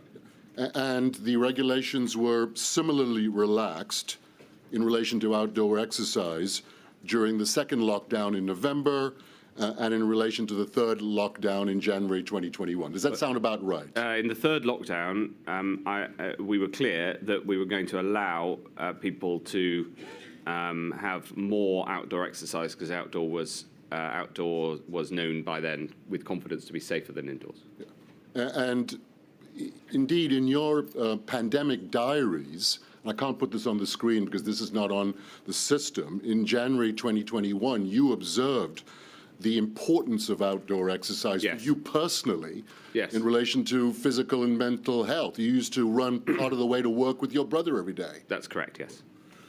Now, why didn't you, or why didn't the government, take steps to relax those regulations so that, for example, in relation to outdoor exercise and recreation, so that all young children, say under the age of 12, could play with others their own age? Well, we did consider measures like that because the impact of the virus on children was obviously much lower than on adults, and in particular on older adults. There were two concerns that were raised by the clinicians. One is that when you have children playing together, you still can have transmission from one to another, and therefore from one household to another. And the second is that when children play together, normally adults are present too, especially younger children, and therefore it might encourage transmission that way. So this is something that I remember conversations about. I don't know the date, but we were concerned that it would have an upward impact on transmission and therefore on the amount of disease and death. Which clinicians? I specifically remember a conversation with the Chief Medical Officer about this, and there is in the WhatsApps, there is reference by the Chief Medical Officer. Off the top of my head, at one point he says, I'd be more worried about the parents on the touchline. You're aware, aren't you, that Scotland exempted children under 12 from their regulations in July 2020, and Wales exempted children under the age of 11 from their regulations in September 2020, aren't you? I'm aware of the differences between the regulations, yes. And you're not suggesting, are you, that Scotland and Wales put the lives of their people at risk by effectively exempting children from their social distancing regulations as they did?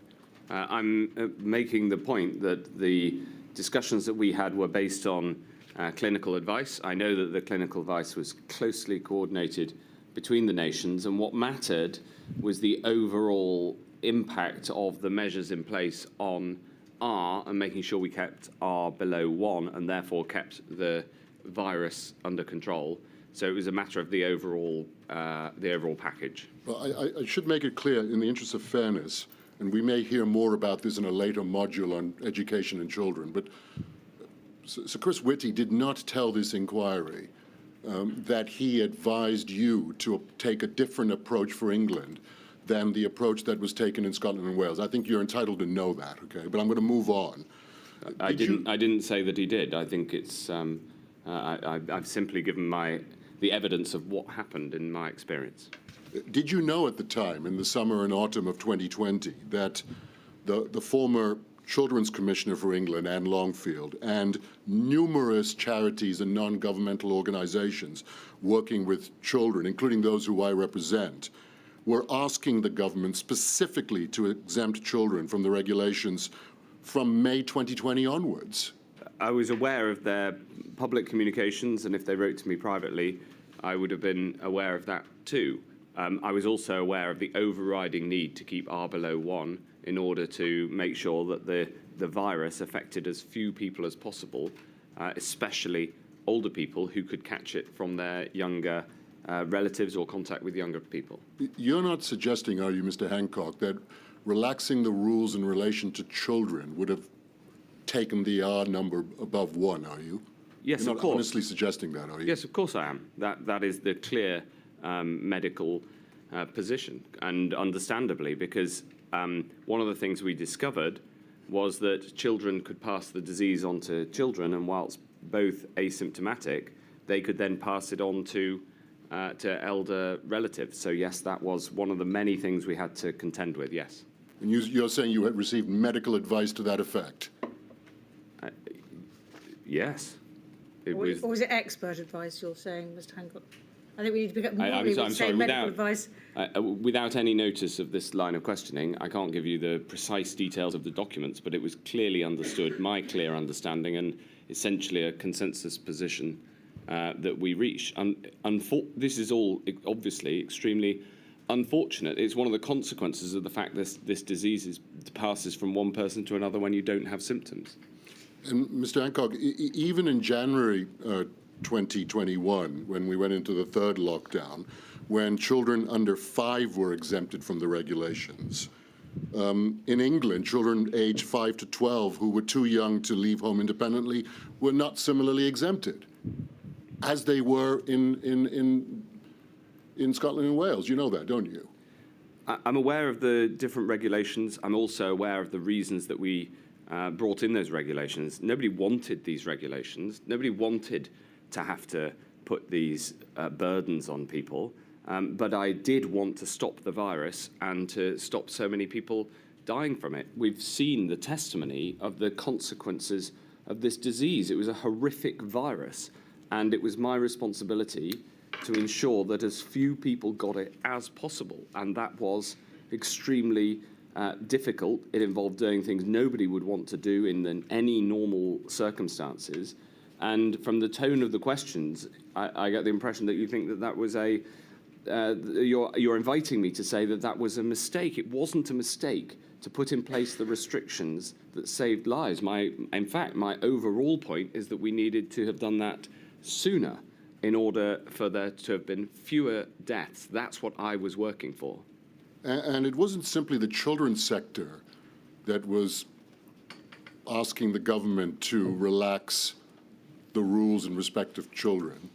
It was even people within government, wasn't it? And I'll give you an example. Could we have on the screen, please, 176785 at page 24. These are WhatsApp messages between you and Helen Whately, then Minister of State in the Department of Health and Social Care. Is that right? Yes, that's what these WhatsApps are. And if we have a look at the entry, please, for the 11th of October at 15:46:59. Do you have that on your screen? Yeah. Helen Whately says to you, wish we could loosen on children under 12 on rule of 6 for tier 1. Yeah. And then she goes on an hour or so later to say it makes such a difference for families and there isn't a robust rationale for it. So she clearly doesn't agree with you about there being a robust rationale for it. Now is a really good chance to show we have listened. Lots of MPs were pushing on this during last week's debates. Do you see that? Of course I can see it. I can read. Thank you. Well, I'm glad to hear it. And then you say they don't want to go there on this. And she says, are we they? And then you say, as in number 10, also on curfew, they don't want to shift an inch. So, I mean, correct me if I'm wrong, but she's saying there's no rationale for children not being exempted from the rule of 6, and you're saying number 10 do not wish to shift an inch on this. Is that right? What I'd say in response to this exchange is, firstly, a big picture point. You can see the high level of professionalism and the way with which those who reported to me, including Helen Whately, could bring issues to my attention and express that they disagreed with me in a wholly professional way. And with respect to yesterday's evidence, I just think, Chair, I make that point because this is how we ran the Health Department, and I encouraged people to raise questions with me. I also wished we could have loosened on children, but we couldn't because we needed to keep R below 1. At this point, on the 11th of October, you'll know that the incidence of COVID was rising. That meant that in the future, more people were going to die each day than were dying on this date. And my argument, as we've discussed in earlier evidence, was that we needed to do more at this point to stop the virus, to save lives. That's the argument I was making. And of course I understand the impact on children. I have 3 children of my own. Of course I shared a wish that we didn't have to do any of this, but we did. And the reason we did was because otherwise more people would die. I think there was a robust rationale for it, and I therefore listened, as you can see, debated briefly with Helen, and also I don't know whether I checked with number 10 in that 15 minutes in between 5:40 and 5:54, or whether I already knew that they didn't want to change their position. We were under significant political pressure to lift certain restrictions. I thought that would have been a mistake and more people would have died. There was an active campaign against the restrictions at this point. And as I say, the clear advice to me was that because of asymptomatic transmission of this virus, unfortunately, it did pass from child to child and therefore from household to household. And that's why we kept the measures as they are. Thank you, Mr. Menon. I'm afraid that's it. Can I just make one final point? It's on the same theme. It'll take less than a minute, my lady.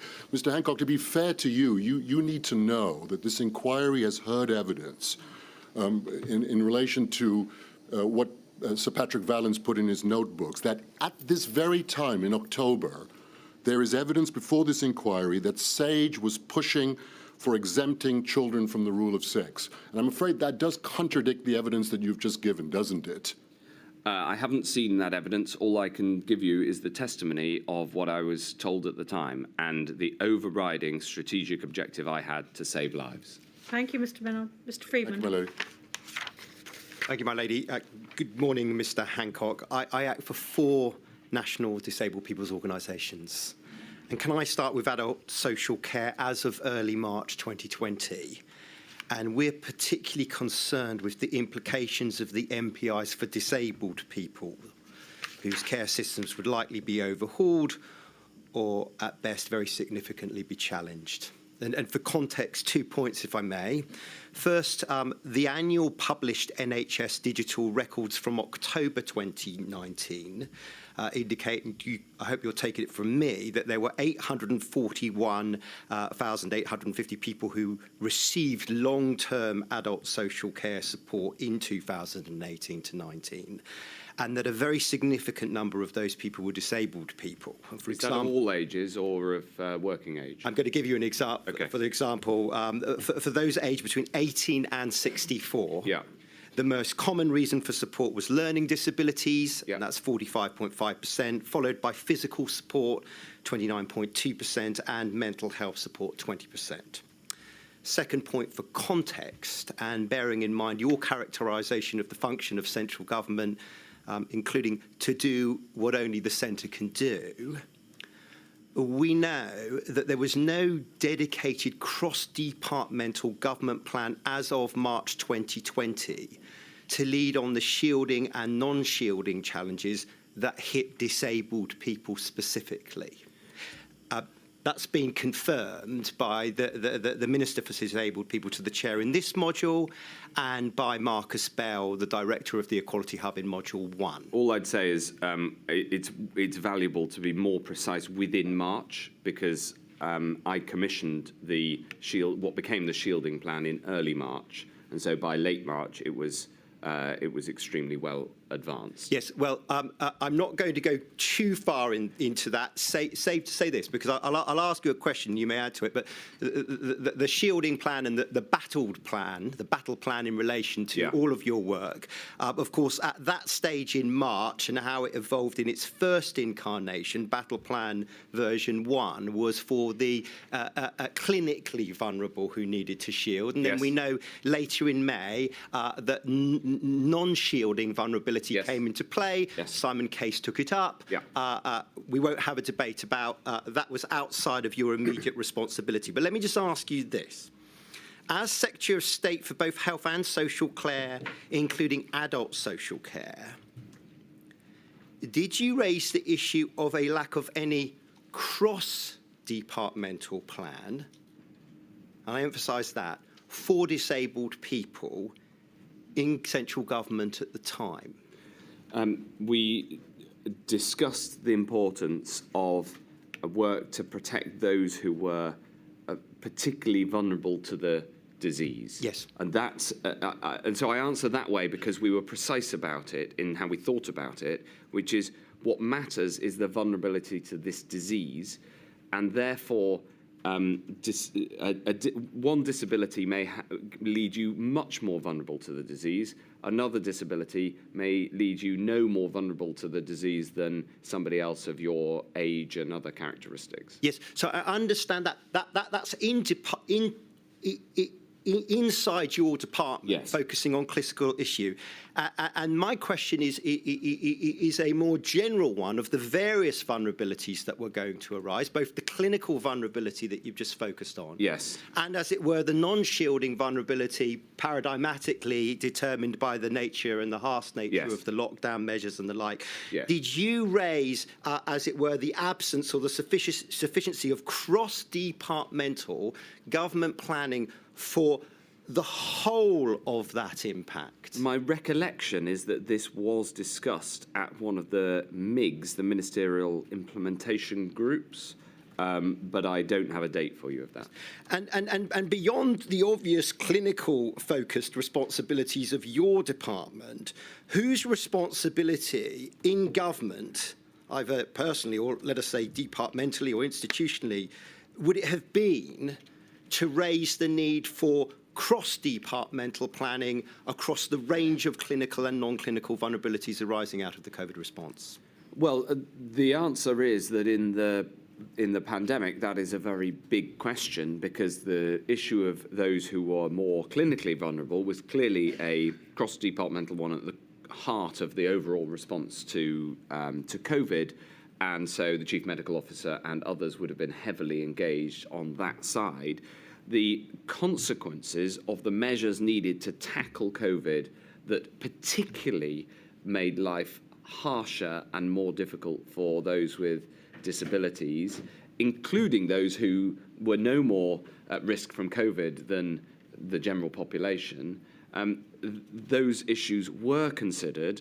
I think that the lead, of course, there's a Minister for Disabilities, and I know that he's given evidence, but that would have been more likely to have fallen within MHCLG's remit, and they led on the overall shielding and then the allied non-shielding, non-clinically vulnerable support. But there was also a heavy Cabinet Office support for that. And as you say, Simon Case was initially brought into government in order to lead on that particular piece of work, which was very important. Thank you. Could we go to INQ 40093254, page 6? And I'm turning to care homes, specifically, Mr. Hancock. Okay. These are WhatsApp messages amongst you and your staff, but I want to focus on the one with Jamie Nyoku Goodwin. It's dated 4th of April, Nyoku Goodwin, dated 4th of April 2020. And we've seen this morning that he was actually on the 6th of March care homes meeting that Miss Morris King's Council took you to. Yes. So first, you told the chair yesterday that this was your media advisor. Yes. And he became a director of strategy later on in number 10 Downing Street. His statement to the inquiry indicates that he worked for you on media management and also wider and political strategic issues. Is that addition? Yes, that's a good summary. Yes. Now, yesterday, Council of the Inquiry asked you to look at an exchange on the 13th of May 2020 about what to say to the public about having locked down the care homes. And he had warned you, Matt, we might have some issues with you telling the PM we locked down care homes before the rest of the country. Can I just read this exchange of 5 weeks earlier and the third JN entry on that page? On testing, do we need to have a specific push on testing in care homes? Yeah. We're testing hospital admissions and clinical patients at risks. Do we need a push on testing people in care? Yeah. Or at least we have some sort of focused effort on testing people in care. I know it's complex, and the people are dying in care homes are often people who are near the end regardless.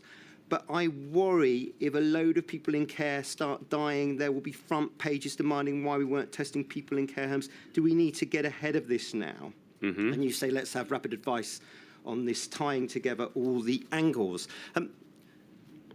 Of that message of the 4th of April 2020, when replying, you do not correct the misconception of your advisor that those in care homes include not just those who were near the end regardless, but also disabled people who are not near the end, but living in long-term residential care or settings from a young age. Now, did you have that reality in the forefront of your mind at the time? And bluntly, why not correct your advisor of that serious misconception? Firstly, I absolutely had that at the front of my mind, and before the pandemic had done significant work in trying to improve outcomes for those who are in adult social care of working age with disabilities, including trying to get more support in the community for discharge where that was appropriate. So I'd done work on this, and I, of course, knew that.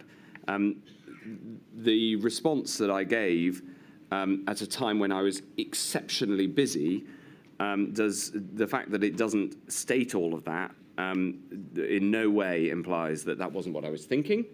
And asking for advice is a device I would use typically when I was brought a complex issue. I cared about it, wanted to make progress on it, but I thought that it was best not done over WhatsApp. And as you can see, 2 messages down, Layla was my private secretary, and she's on the group, and she says, I'll commission now. So this is the system. That is a typical exchange. A complex issue is brought by a political advisor.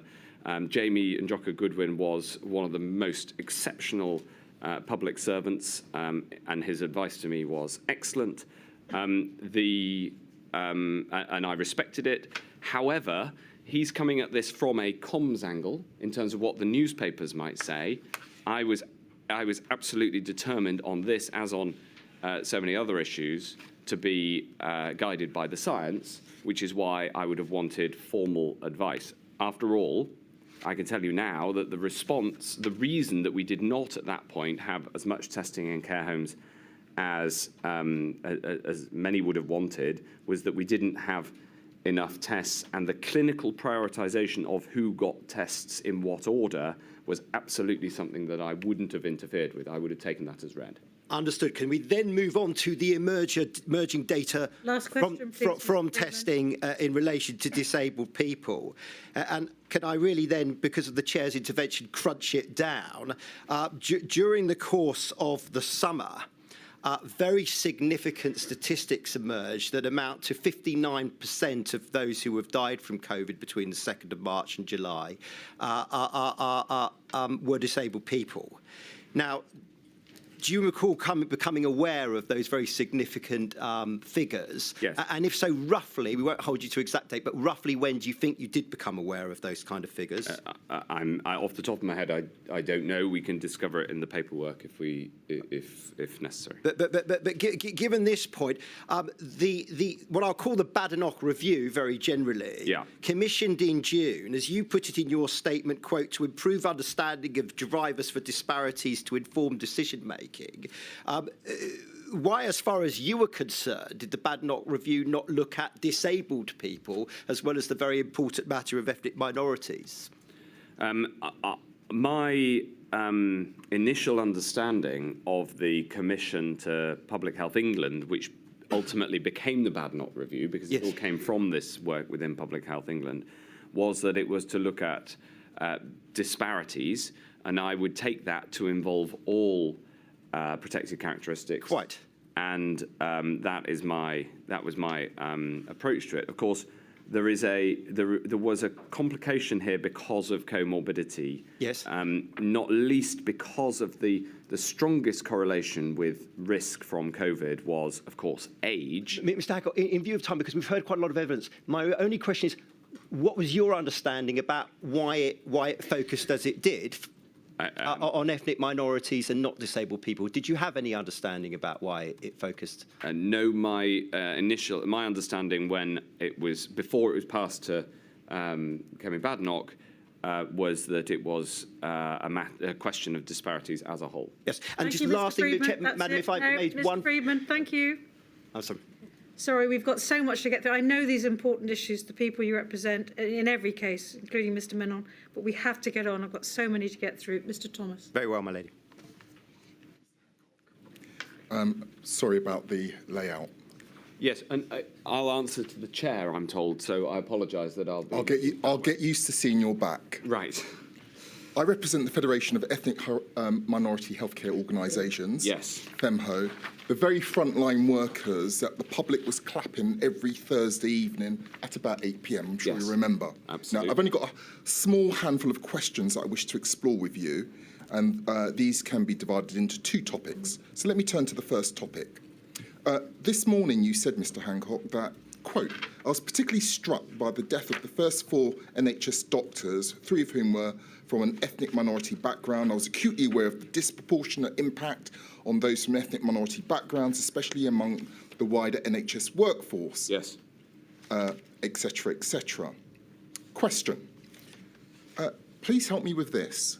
What steps, if any, did you take to engage with the Black, Asian, ethnic minority leaders in healthcare about the disproportionate deaths within their ranks during this early period? Well, I engaged with the NHS leadership on this question, including people from all ethnicities, and I was engaged heavily in issues around firstly, the evident higher risk of those from ethnic minority backgrounds to the disease, but also the more long-standing issue of racism within the NHS, which came to light in a report that had been begun before the pandemic. So this is an issue I was heavily involved in. The NHS can't work without its amazing, diverse workforce, and it was something that I was concerned about well before the pandemic. Yeah. Secretary of State or former Secretary of State, let me just put this to you clearly and bluntly. Did you or did you not at this time specifically engage with the leadership of any ethnic minority healthcare body? That's the question.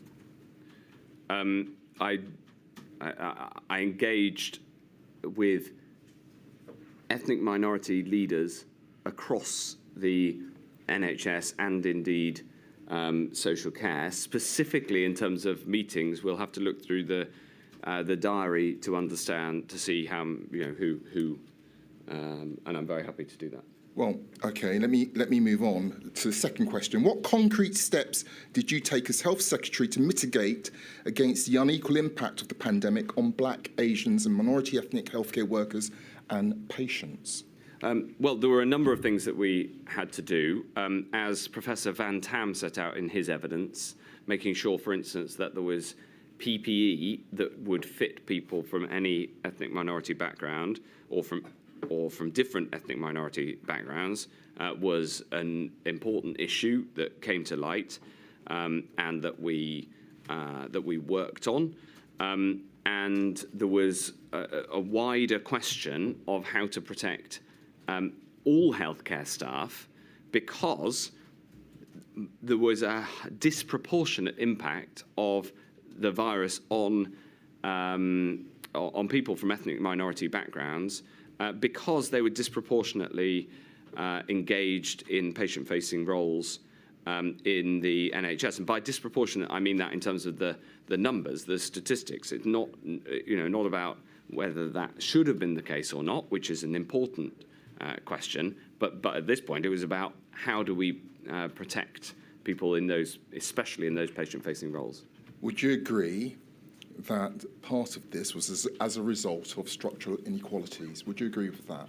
Yes, absolutely. And in fact, part of the work was about trying to understand what is to do with structural inequalities and the higher likelihood of people in especially patient-facing and service roles being from ethnic minority backgrounds, and how much was a clinical question of the higher likelihood of COVID causing severe disease and death according to ethnic background. And those were two overlapping and incredibly important considerations that the initially PHE and then Badenoch review was intended to try to get to the bottom of. Right, let me move on. I've used up half of my time.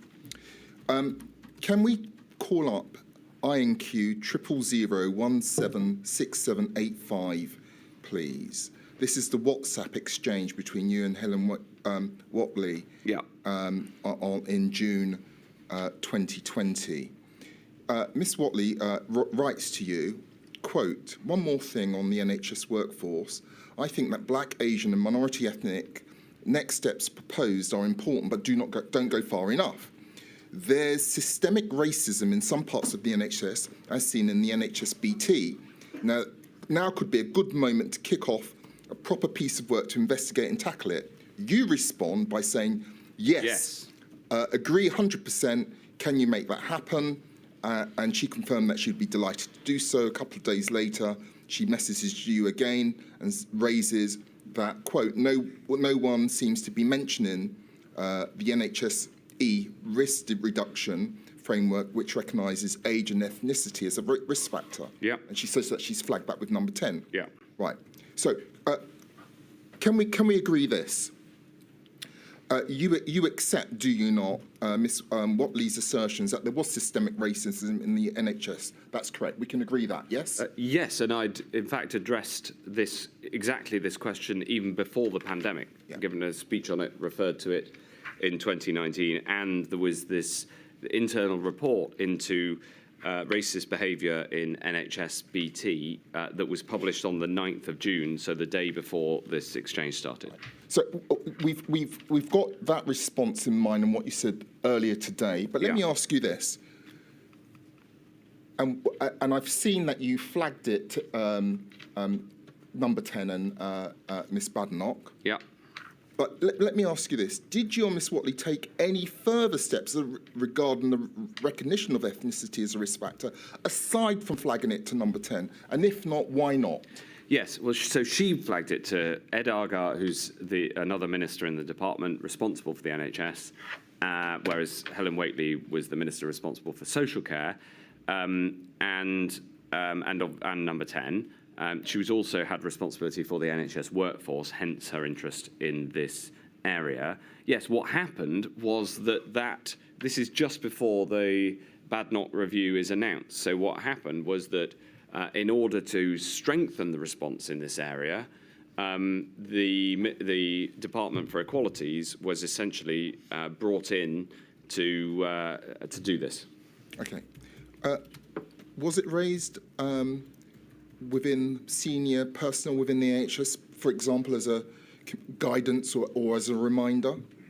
Yes, especially in the context of the NHS BT report, which was an important report and needed action to respond to. I mean, this was something I really care about, and took the action that was necessary. And you can see by my immediate reaction within 10 minutes, yes, agree 100%. Right, let me move on to my last questions. I've got two more last questions. I want to get them done very quickly. It's alleged that a chapter was removed from the Public Health England report on disparate impact on Black, Asian and minority ethnic groups prior to publication.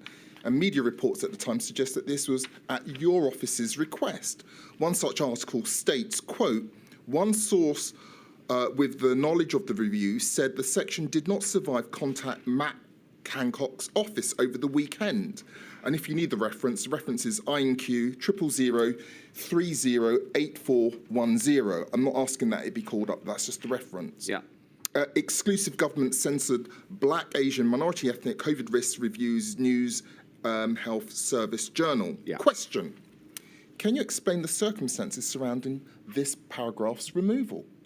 I don't know whether a paragraph was removed or not. I can't recall that. But I do recall there being a public discussion along the lines that is suggested by the HSJ report. I saw Minister Badnock's testimony to this inquiry, and I agree entirely with what she said. I accept that the decision to change the report into two reports, one essentially reporting the evidence that had been put forward, and another essentially a statistical and scientific report. I accept that caused a distrust in the process. Honestly, my response to the paperwork that you've suggested, which you mentioned, which I've read, is that if that happened, and I'm not aware of whether I had any engagement with it at that time, it says Matt Hancock's office, it may have been that this was the beginning of the separation of this report into two separate reports, and I concur with what Kemi Badnock said. Right, Ms. Hancock, let me ask you my last question. Can we agree on this, Mr. Hancock? That on reflection, the UK's government was not as well prepared and equipped to deal with the challenges of the pandemic that were experienced by Black, Asian and minority ethnic healthcare workers. That is, the disproportionate death rates and worse adverse health outcomes. Can we agree on that? Well, I think that's true. It's also true of the response in terms of everybody, and I think that the lessons that we're learning here, specifically in terms of disparities and the impact, disproportionate impact on people from ethnic minority backgrounds, is a very important part of the lessons that we need to learn for the future. I think we're agreed. I think we've agreed on almost everything. I think we have. Thank you. Thank you, Mr. Thomas. Mr. Stanton. Thank you, Madam Lady. Oh, again behind you, I'm afraid, Mr. Hancock.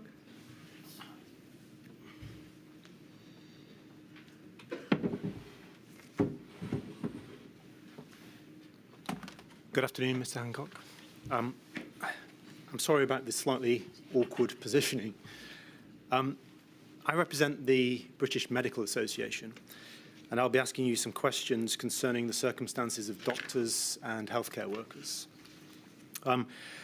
I'd like to highlight a couple of points of relevant background before I ask you the questions. The first is a piece of information I think you'll be aware of, and I don't think we'll need to bring it up on screen. It's an ONS survey from July 2020, which showed that healthcare workers and social care workers were at 6 times more increased risk of infection. Yes, of course. And just for the transcript, that reference is INQ 000271363. The second piece of information, which I think will be helpful, and I'd like to bring up on screen, is an email from Professor Van Tam right at the start of the pandemic on the 14th of January. This is at INQ 000151314, and hopefully you've got that before you. And it's just the first point in the email that I'd like to bring to your attention. Professor Van Tam is providing some advice to your department right at the early stages about triggers for escalating the response. Yeah. And trigger 1, as you can see, is in relation to infections amongst healthcare workers. And he makes the point in a style which we've become familiar with, that healthcare workers are always the canary in the coal mine. Yeah. By which he obviously means they're the first identifiable group that will become infected, and as such, they'll operate as an early warning system. Specifically of person-to-person transmission. Yes, thank you. So with these points about increased risk in mind, and thinking about your representations throughout the summer of 2020 and into the autumn, Yeah. about the need for caution when opening up, Yeah. I'd like to ask you about the extent to which you felt you were able to advocate on behalf of healthcare workers who had faced a traumatic experience in dealing with the first wave, Yeah. suffered high levels of infection, and desperately needed an opportunity to recover. Yes. And, if possible, to avoid a second wave. Yes, I felt that argument very deeply.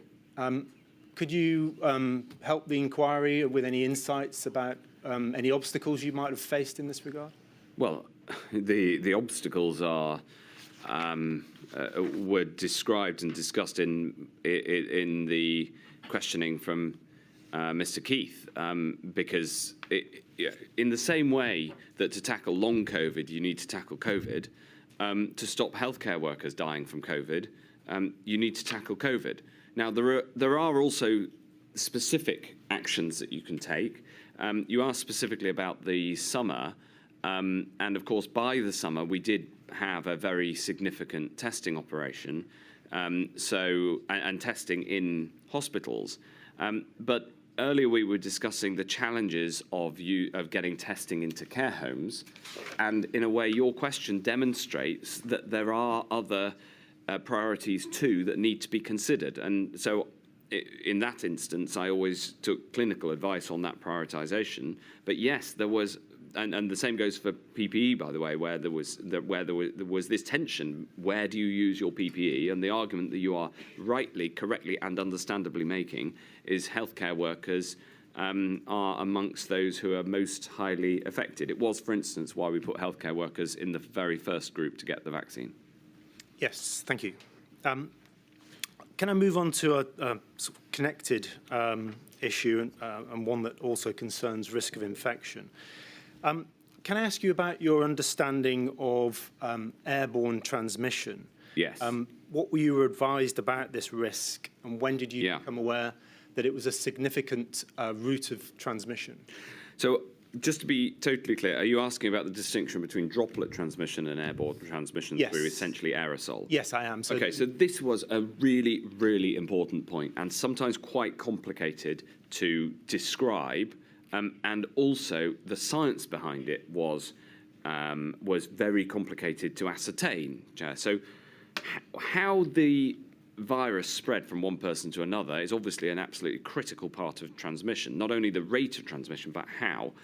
And early on, based on previous coronaviruses, it was largely assumed that it was droplets that made transmission happen, and therefore not being close to somebody was one of the most important things. But it became clear through the early summer of 2020 that, in fact, aerosol, airborne transmission was more important. So it was a bit like if you have a, I remember the very first description, which again was given to me by Professor Van Tam in his eloquent way. If you have a smoky candle, the way that the smoke will go in the whole room, the consequence of that is ventilation.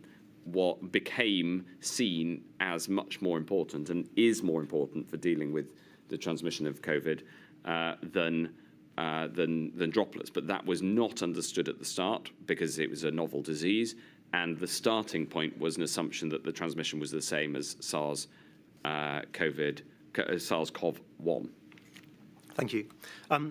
You spoke at length yesterday about your regrets in relation to asymptomatic transmission. Do you think there are any parallels and lessons to be learned with aerosol transmission? For example, should a more precautionary approach have been taken? With hindsight, obviously, but I think at the time, the science on this was really was unclear. But I do think, to your point, a lesson for the future is that when you have a disease that spreads without necessarily person-to-person touch, then you should immediately assume that good ventilation should be part of your infection control procedures. Thank you.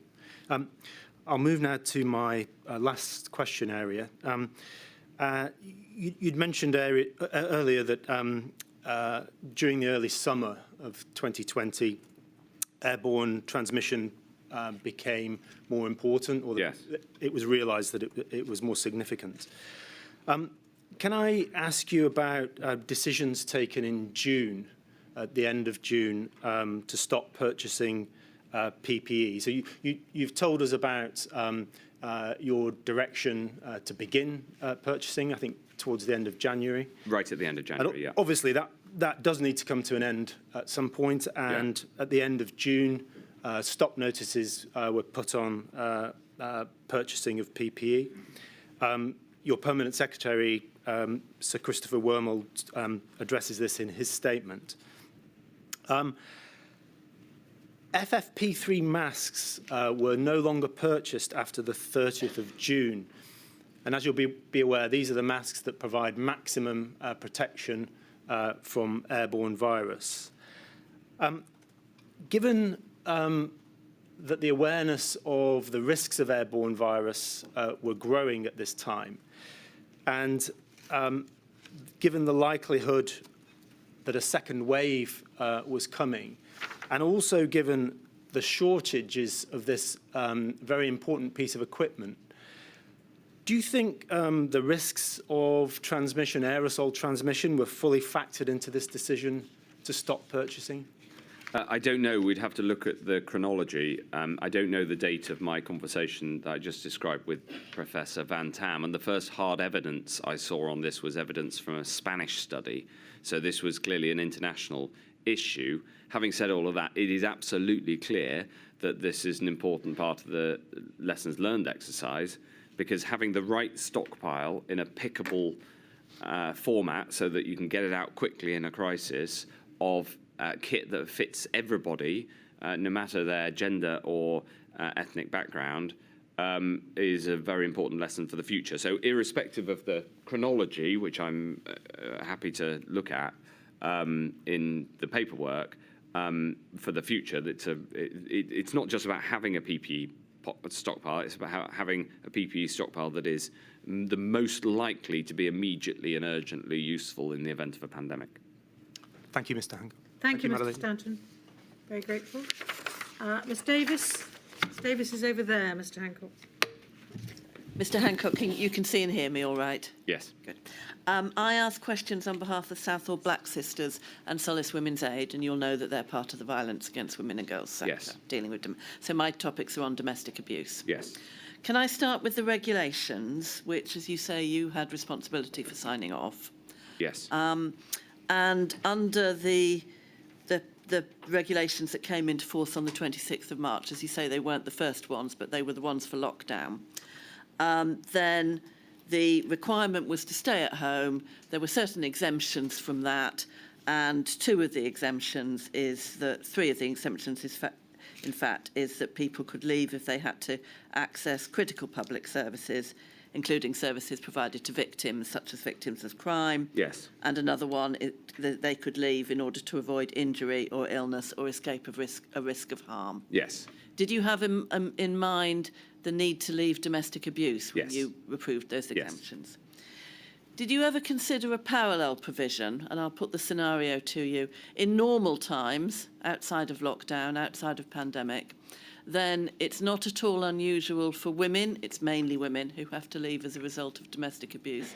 If they don't go to refuges, they might go to their sister or their mother or their best friend and stay in the spare room, get some respite time while they make decisions and so forth. There's nothing in the regulations that allows for somebody to let somebody else into her home in order to provide a refuge, a place of sanctuary, a safe place to think. Did you ever consider that sort of parallel provision, parallel to the idea that you could leave, you could also go and stay with a friend or a relative? I don't recall that being brought to my attention, that consideration. I had an excellent team who cared very deeply about this subject and the impact of the regulations on people, as you say, mostly women who are subject to domestic abuse and violence. I also remember that Theresa May raised this in Parliament and was a strong advocate, but I don't recall that being brought to my attention. Had it been, I'm highly confident that I would have said that we should put in place such a provision, because the impact on the overall virus would have been relatively low, because although the numbers are far too big, they are, as a part of the population, relatively low. And in the same way that we realised that our initial regulations in terms of how they impacted funerals, for example, were much firmer in their interpretation on the ground than we had intended, and we therefore changed them. That is the sort of thing that I would have certainly been open to considering, and I'm pretty sure I would have been in favour of it had it been brought to my attention, but I haven't seen any paperwork on this question. Open to considering is helpful, thank you. Let me move on to my next topic, and that's about testing key workers, and you talk about that in your statement, and setting up the priority scheme for testing key workers. Did you include as key workers in the domestic abuse sector, refuge workers and so forth? I took it was not a Department for Health decision on what was a key worker, so I took the list of key workers as read. I can't, off the top of my head, remember, although there was who came up with the list, although I'm pretty sure it had cross-government sign-off because of the impact from every department. And policy with respect to domestic abuse is a Home Office matter, I think. Principally. Principally. It's cross-government, but principally. Exactly. Yes. So it would have been for the Home Office. I'm sorry to give you a sort of bureaucratic answer, but it would have been for the Home Office to put that forward. And if you like, I was, as the Health Secretary, I put forward key worker proposals from the areas I was responsible for, health and social care workers primarily, but also, for instance, those working on the vaccine. And then I was the recipient of the cross-government list. If I tell you that Priti Patel's evidence is that she raised the issues of domestic abuse workers falling within key workers at Cobra on the 18th of March, does that jog your memory? It doesn't, but I'm not at all surprised. All right. And then my last question, my lady, is this, and it's about what you knew going into the autumn of 2020 when you're making decisions around tiers, and then the second, and then finally the third national lockdown. So by the summer of 2020, it was known to ministers that there had been an increase in domestic abuse as a result of lockdown, yes. Wasn't it? Yes. And you're also aware by June in yes. your witness statement that there is the possibility of a second wave in winter, and you're working on preparations for that. Yes. Yes. So when you are then, as you told us this morning, advocating for the tier system Yes. in late September, early October, Yes. did you have in mind repercussions and the possibility of an additional increase in domestic abuse? Yes. I had in mind that. I had in mind the impact on children. I had in mind the impact, the mental health impact on the population. I had in mind the impact on other health conditions. I had in mind the economic impact and the knock-on consequences of damage to the economy on people's health. We had all of these known costs, known damage from lockdown in mind. Of course, I had to weigh that against the, by then, known and clear damage and cost and loss of life from the virus, and to me, as I've described earlier, the balance of those two horrible outcomes was clearly that we did need to take action to lock down, and so I think you can see from the paperwork that even ahead of the March lockdown, we knew that there would be consequences that were damaging of these lockdowns. But this virus was killing a lot of people and going to kill more, and you have to weigh these things together, and that's what I did. And you would say the same weighing exercise happened for the second national lockdown in November and then the third one in January? Absolutely, and we understood more of the negative consequences by then because we'd seen them. Nobody wanted these lockdowns, but the consequences, if we hadn't had them, would have been far, far worse.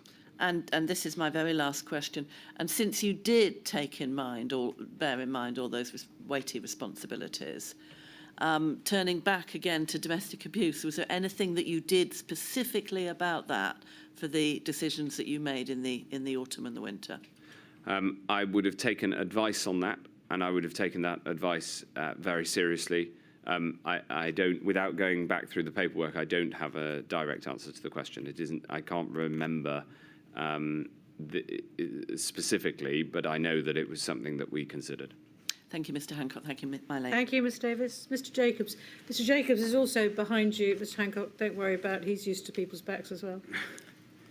Mr Hancock, I ask questions on behalf of the Trades Union Congress. First topic is financial support for self-isolation. Yes. An early step that was taken by the government on this issue in March 2020 was making sick pay available from day one rather than day three, yes, if you recall. I do. On the 3rd of March 2020, you can see it if you need to, but you sent a WhatsApp message saying that you were supportive of the fix, though it only solves half the problem. Yes. What was the other half of the problem that wasn't being solved, to your recollection? Sick pay in this country is far, far too low. It's far lower than the European average. It encourages people to go to work when they should be getting better. Having low sick pay encourages the spread of communicable diseases. It discourages having higher sick pay. Better put it in the positive. Having higher sick pay would encourage employers to do more to look after the health of their employees. Before the pandemic, I'd been on an internal government campaign to significantly increase sick pay. I'd double it if I had a magic wand. So moving from 3 days to 1 day payment was a small step, which I obviously was necessary for the pandemic, but I enthusiastically embraced. But I would have gone far, far higher. We needed isolation payments from the start. We got them in the end by September, and I pay tribute to the Trade Union Congress for their campaigning on this issue, which helped me get it over the line. And on that point, Mr Hancock, you may recall appearing on Question Time on the 19th of March 2020 and accepting in response to a question from Francis O'Grady, the then General Secretary of the TUC, that you couldn't survive on the £94 per week of statutory sick pay. Yeah. And it should be higher. I think Francis O'Grady is wonderful and gave great service to to the country in the role that she was in, and she made an argument that I very strongly believed in. Sorry, Mr. Hancock, I do have limited time. In fairness to you, you, one of my pets. The TUC may not thank me for interrupting you in praising Francis O'Grady, but I better move on. In fairness to you, in response to questions from Mr. Keith yesterday about Eat Out to Help Out, I think it was your evidence that at the time you were campaigning internally to get funding so that those who test positive would isolate, which you eventually got in place in September. Yes, Dido Harding and I had a very strong campaign on that. And who needed to be the target of that strong campaign, i.e. where was the resistance? Well, we needed to get cross-government agreement, and that is the government's a large beast, so there were all sorts of people we needed to get on side for that. Mr. Hancock, clearly you need cross-government agreement, but where was the resistance, straightforwardly?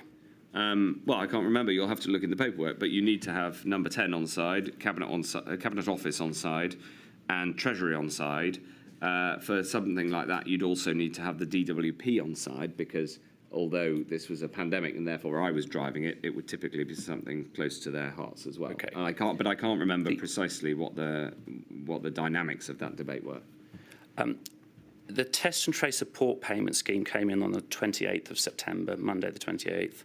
I'm going to ask you about notes made by Sir Patrick Vallance of a meeting on the 25th of September, so the Friday before that came in. Okay, it's page 621 of the inquiry schedule of his notes, 273901. And we can see, Mr. Hancock, it says, cases, admissions and deaths all up.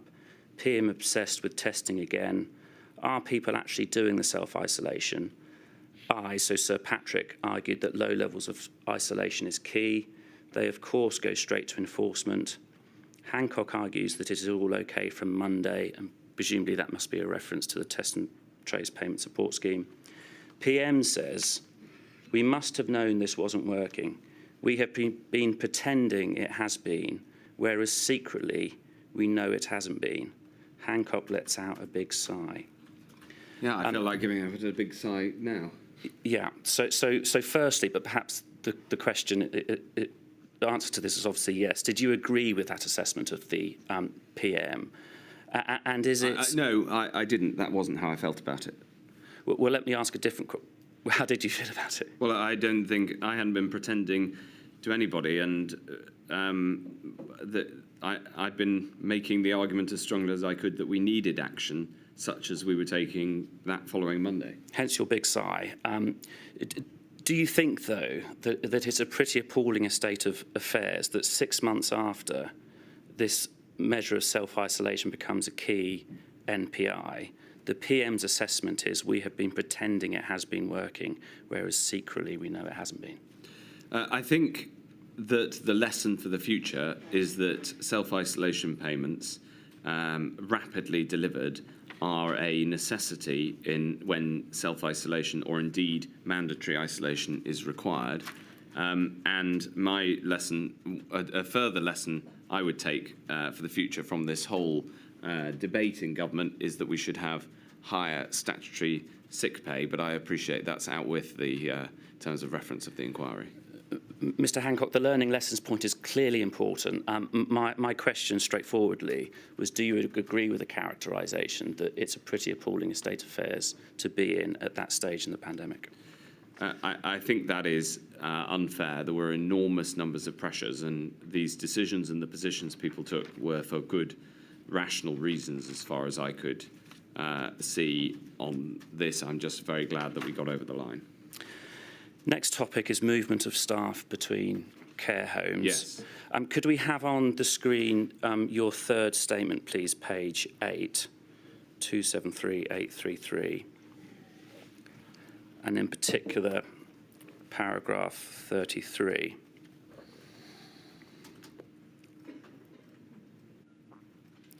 So you say, Mr. Hancock, in respect of staff movement between care homes, from the moment it became clear that staff movement was a vector of transmission, I pushed hard to limit and then ban staff movement.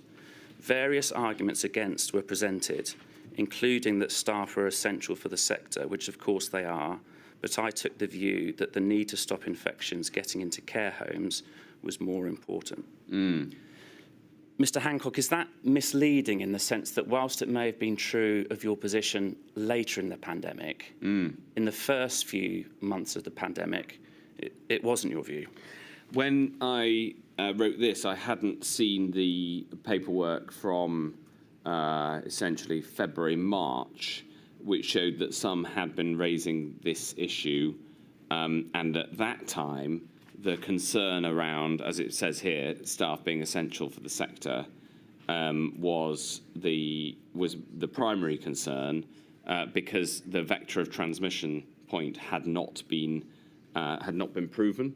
And so my position on this is now more nuanced because I've seen further paperwork that on this matter. Well, you say, Mr. Hancock, more nuanced. It's actually the reverse of the actual position in the early months of the pandemic, isn't it? The critical point is this. From the moment it became clear that staff movement was a vector of transmission, early on we did not know that. It's all tied up with the asymptomatic transmission debate. And essentially when it became clear from early April that asymptomatic transmission was a serious problem, as opposed to being a suspected problem, which was the position earlier, then that has an obvious and immediate consequence in terms of staff movement being a vector of transmission. So it's all about the confidence with which you hold the different likelihoods. It comes back to the massive uncertainty early on. Mr. Hancock, if it's known that a workforce is characterised by low-income, insecure work and that there's large movements between care homes, is it not a rather straightforward point that that's going to be a risk for transmission? No, because if you think that transmission only comes from symptomatic people, which was the formal scientific advice to me up until the CDC evidence on the 3rd of April, as we discussed yesterday, then that does not hold so long as people who feel ill, symptomatic people, don't go to work. So that's the distinction. You see, if I may expand on that a little bit, the point is that limiting staff movement has a known direct negative impact, and as we'd seen, for instance, from Spain, could have very serious negative consequences. We didn't know with certainty I put it here, the vector of transmission. So you had a known negative and an unknown negative on the other side, and I was trying to balance these two things. But what I do accept is that my position on this is more nuanced than set out in paragraph 33, because since I wrote that, I've seen more documentation. I'm sorry, Mr. Hancock. These are all matters you were aware of at the time. You were in the meeting rooms discussing these issues. These aren't matters that you have learnt about since this inquiry, are they? I wrote this 3 years after all of that, and so actually looking at the paperwork has been a really important part of getting to the bottom of things. Well, yes. Before I move on to my final issue, focusing on the action taken following April, when you say it became clear that it was a significant issue, could we have page 61 of the Valence schedule, 273901? So just to orientate ourselves, Mr. Hancock, it was on the 15th of May that your department issued discretionary guidance on limiting staff movement. And then 11 days later, on the 21st of May, care homes meeting, PM is now putting real pressure on them to sort things out, but still they won't stop people working across more than one home. This is a big issue everywhere, and we raised in Feb. So actually, Mr. Hancock is right, isn't it, that even after what you say you learnt in April, there were still others, it appears, including the PM, trying to push your department to go further, and you weren't doing so? The situation was this. Until we had clear advice on asymptomatic transmission following the CDC publication on the 3rd of April, the advice was that, as I said, that if you were symptomatic and therefore didn't go to work if you were symptomatic, then that was essentially enough to address the problem, given the known negatives of restricting the workforce. Once that advice changed, because the scientific advice was updated, and remember, I'd commissioned scientific advice on asymptomatic transmission on the 11th of March, and it had taken several weeks for that to finally come to fruition over the, in terms of asymptomatic testing on in that case, the 14th of April. So there was, whilst that work was going on, the initial position was that stopping people with symptoms from going to work was enough. We then... I'm sorry, Mr. This is important. I'm answering your last question. We then put in place a strong guidance against working in more than one care home. That had the result of a 90% reduction in people working, the number of people working in more than one care home. I then wanted, to this point, to legally ban people from working in more than one care home. And the paperwork shows I pushed that all through the autumn. We got within days of announcing it a number of times. It was variously blocked, and eventually I dropped that proposal after it was finally blocked at the start of January 2021, and we brought in the third lockdown. So this was a point of great frustration to me. I hope that's a full explanation of the trajectory of this particular policy. But just to remind you of the question, is it right factually that even after April, pressure was being put on you, including by the PM, to go further than the discretionary guidance? That never actually happened, did it? I continued to push for full legal restrictions on working in one care home, and that I was not allowed to announce that. I couldn't get cross-government agreement. I'm going to try and deal with the final topic in 1 minute, Mr. Hancock. Okay. Decision-making in education.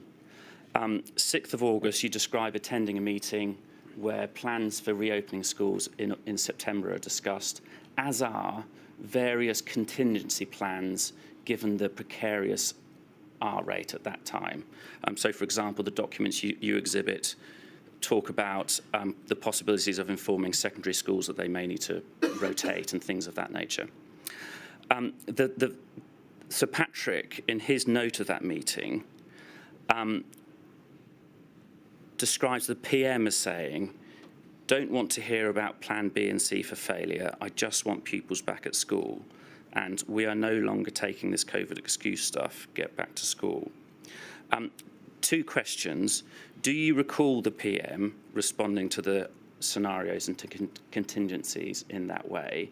And second, did that approach of having a plan A, not having a plan B or C, ultimately sow the seeds for the chaos that was to follow in respect of schools in subsequent months?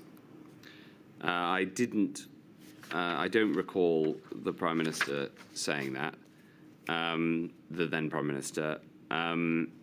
And with respect to schools, we did end up putting in place other policies that you could describe as a plan B, including testing. But ultimately, as I said earlier, we had to pull all the levers and close schools in January. That's factually what happened. But was there a problem of not having, in advance, careful contingency plans? I'm not sure. I don't agree with the characterisation, and I think that taking one comment from a notebook doesn't necessarily capture what happened. Not least because we did have contingencies, for instance, to put testing into schools once we had an enormous testing capability by the autumn. Thank you. I've probably pushed my time. Thank you. Last questioner is Mr. Metzer. Mr. Hancock, who's down there. Mr. Hancock, I asked you a small number of questions on 2 topics on behalf of the long COVID groups. You said that you agreed to put together a campaign on long COVID on the 31st of July 2020 at a round table which resulted in the public campaign launched in October 2020.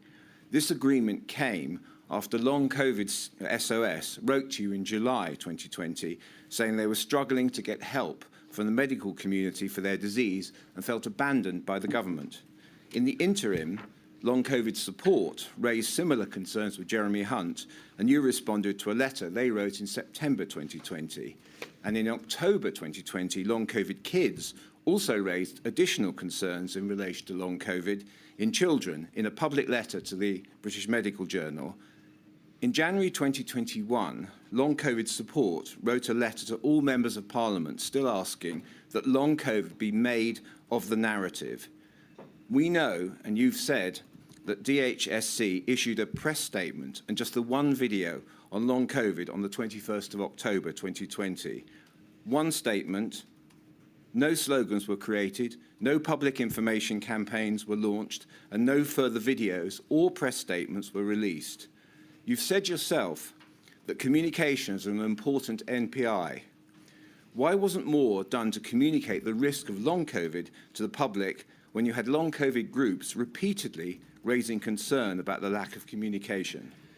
Well, I'm very grateful to you for the work that you've done, the group's done on this, and writing to me in July was important because it made me realise that there was a problem that needed to be addressed, given that I knew about the impact of long COVID personally.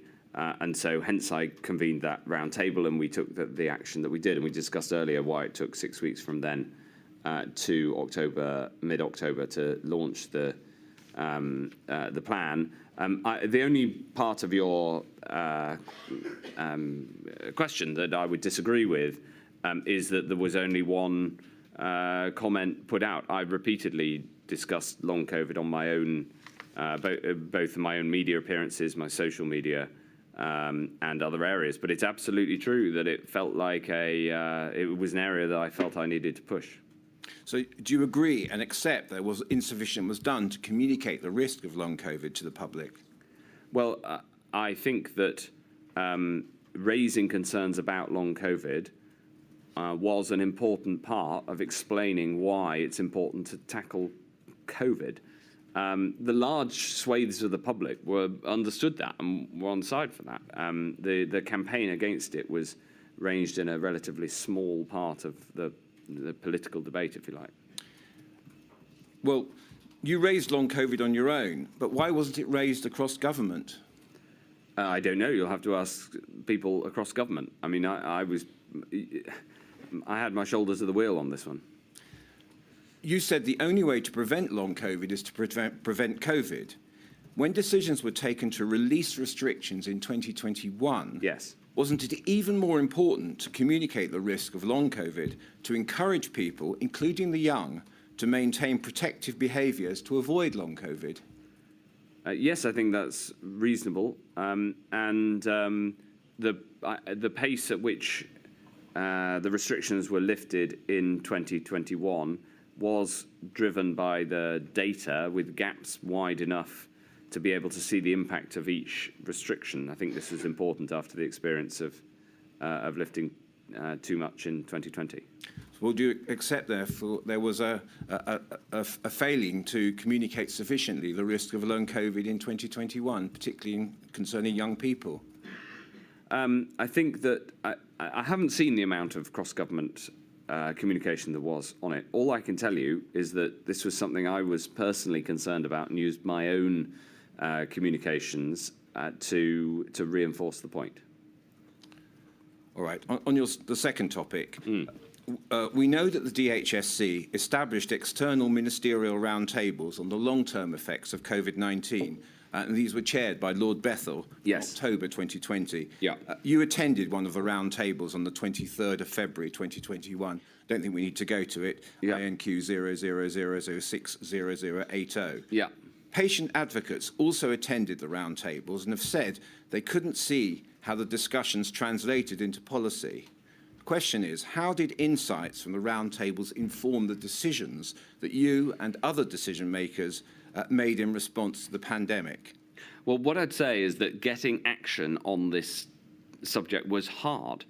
And even as Secretary of State, and with an excellent minister, Lord Bethell, who did a brilliant job during the pandemic, even with both of us pushing on it, it was difficult to get the movement that we needed within the NHS. You know, sometimes people describe working in government as wading through treacle, and long COVID was undoubtedly an area where I didn't get the responsiveness that I would have hoped for and did get in some other areas. Can you explain why? Can I explain why government works like that? I mean, crikey. No, can you explain specifically why long COVID didn't get that attention that you personally felt it deserved? I think it was because it was fundamentally difficult within the health system because of the very wide variety of ways it presents. In fact, I'm worried today that long COVID is not getting enough support, and I've heard rumours that there are some long COVID clinics that are under threat of closure. I think that would be a mistake. So sometimes in government you make a decision and things happen quickly, and sometimes you make a decision and nothing happens at all. This will be. It's not true to say nothing happened at all. We did open long COVID clinics. Many of them are still open today. As I said earlier, my mother is still a patient at one of them. So I still follow this issue closely.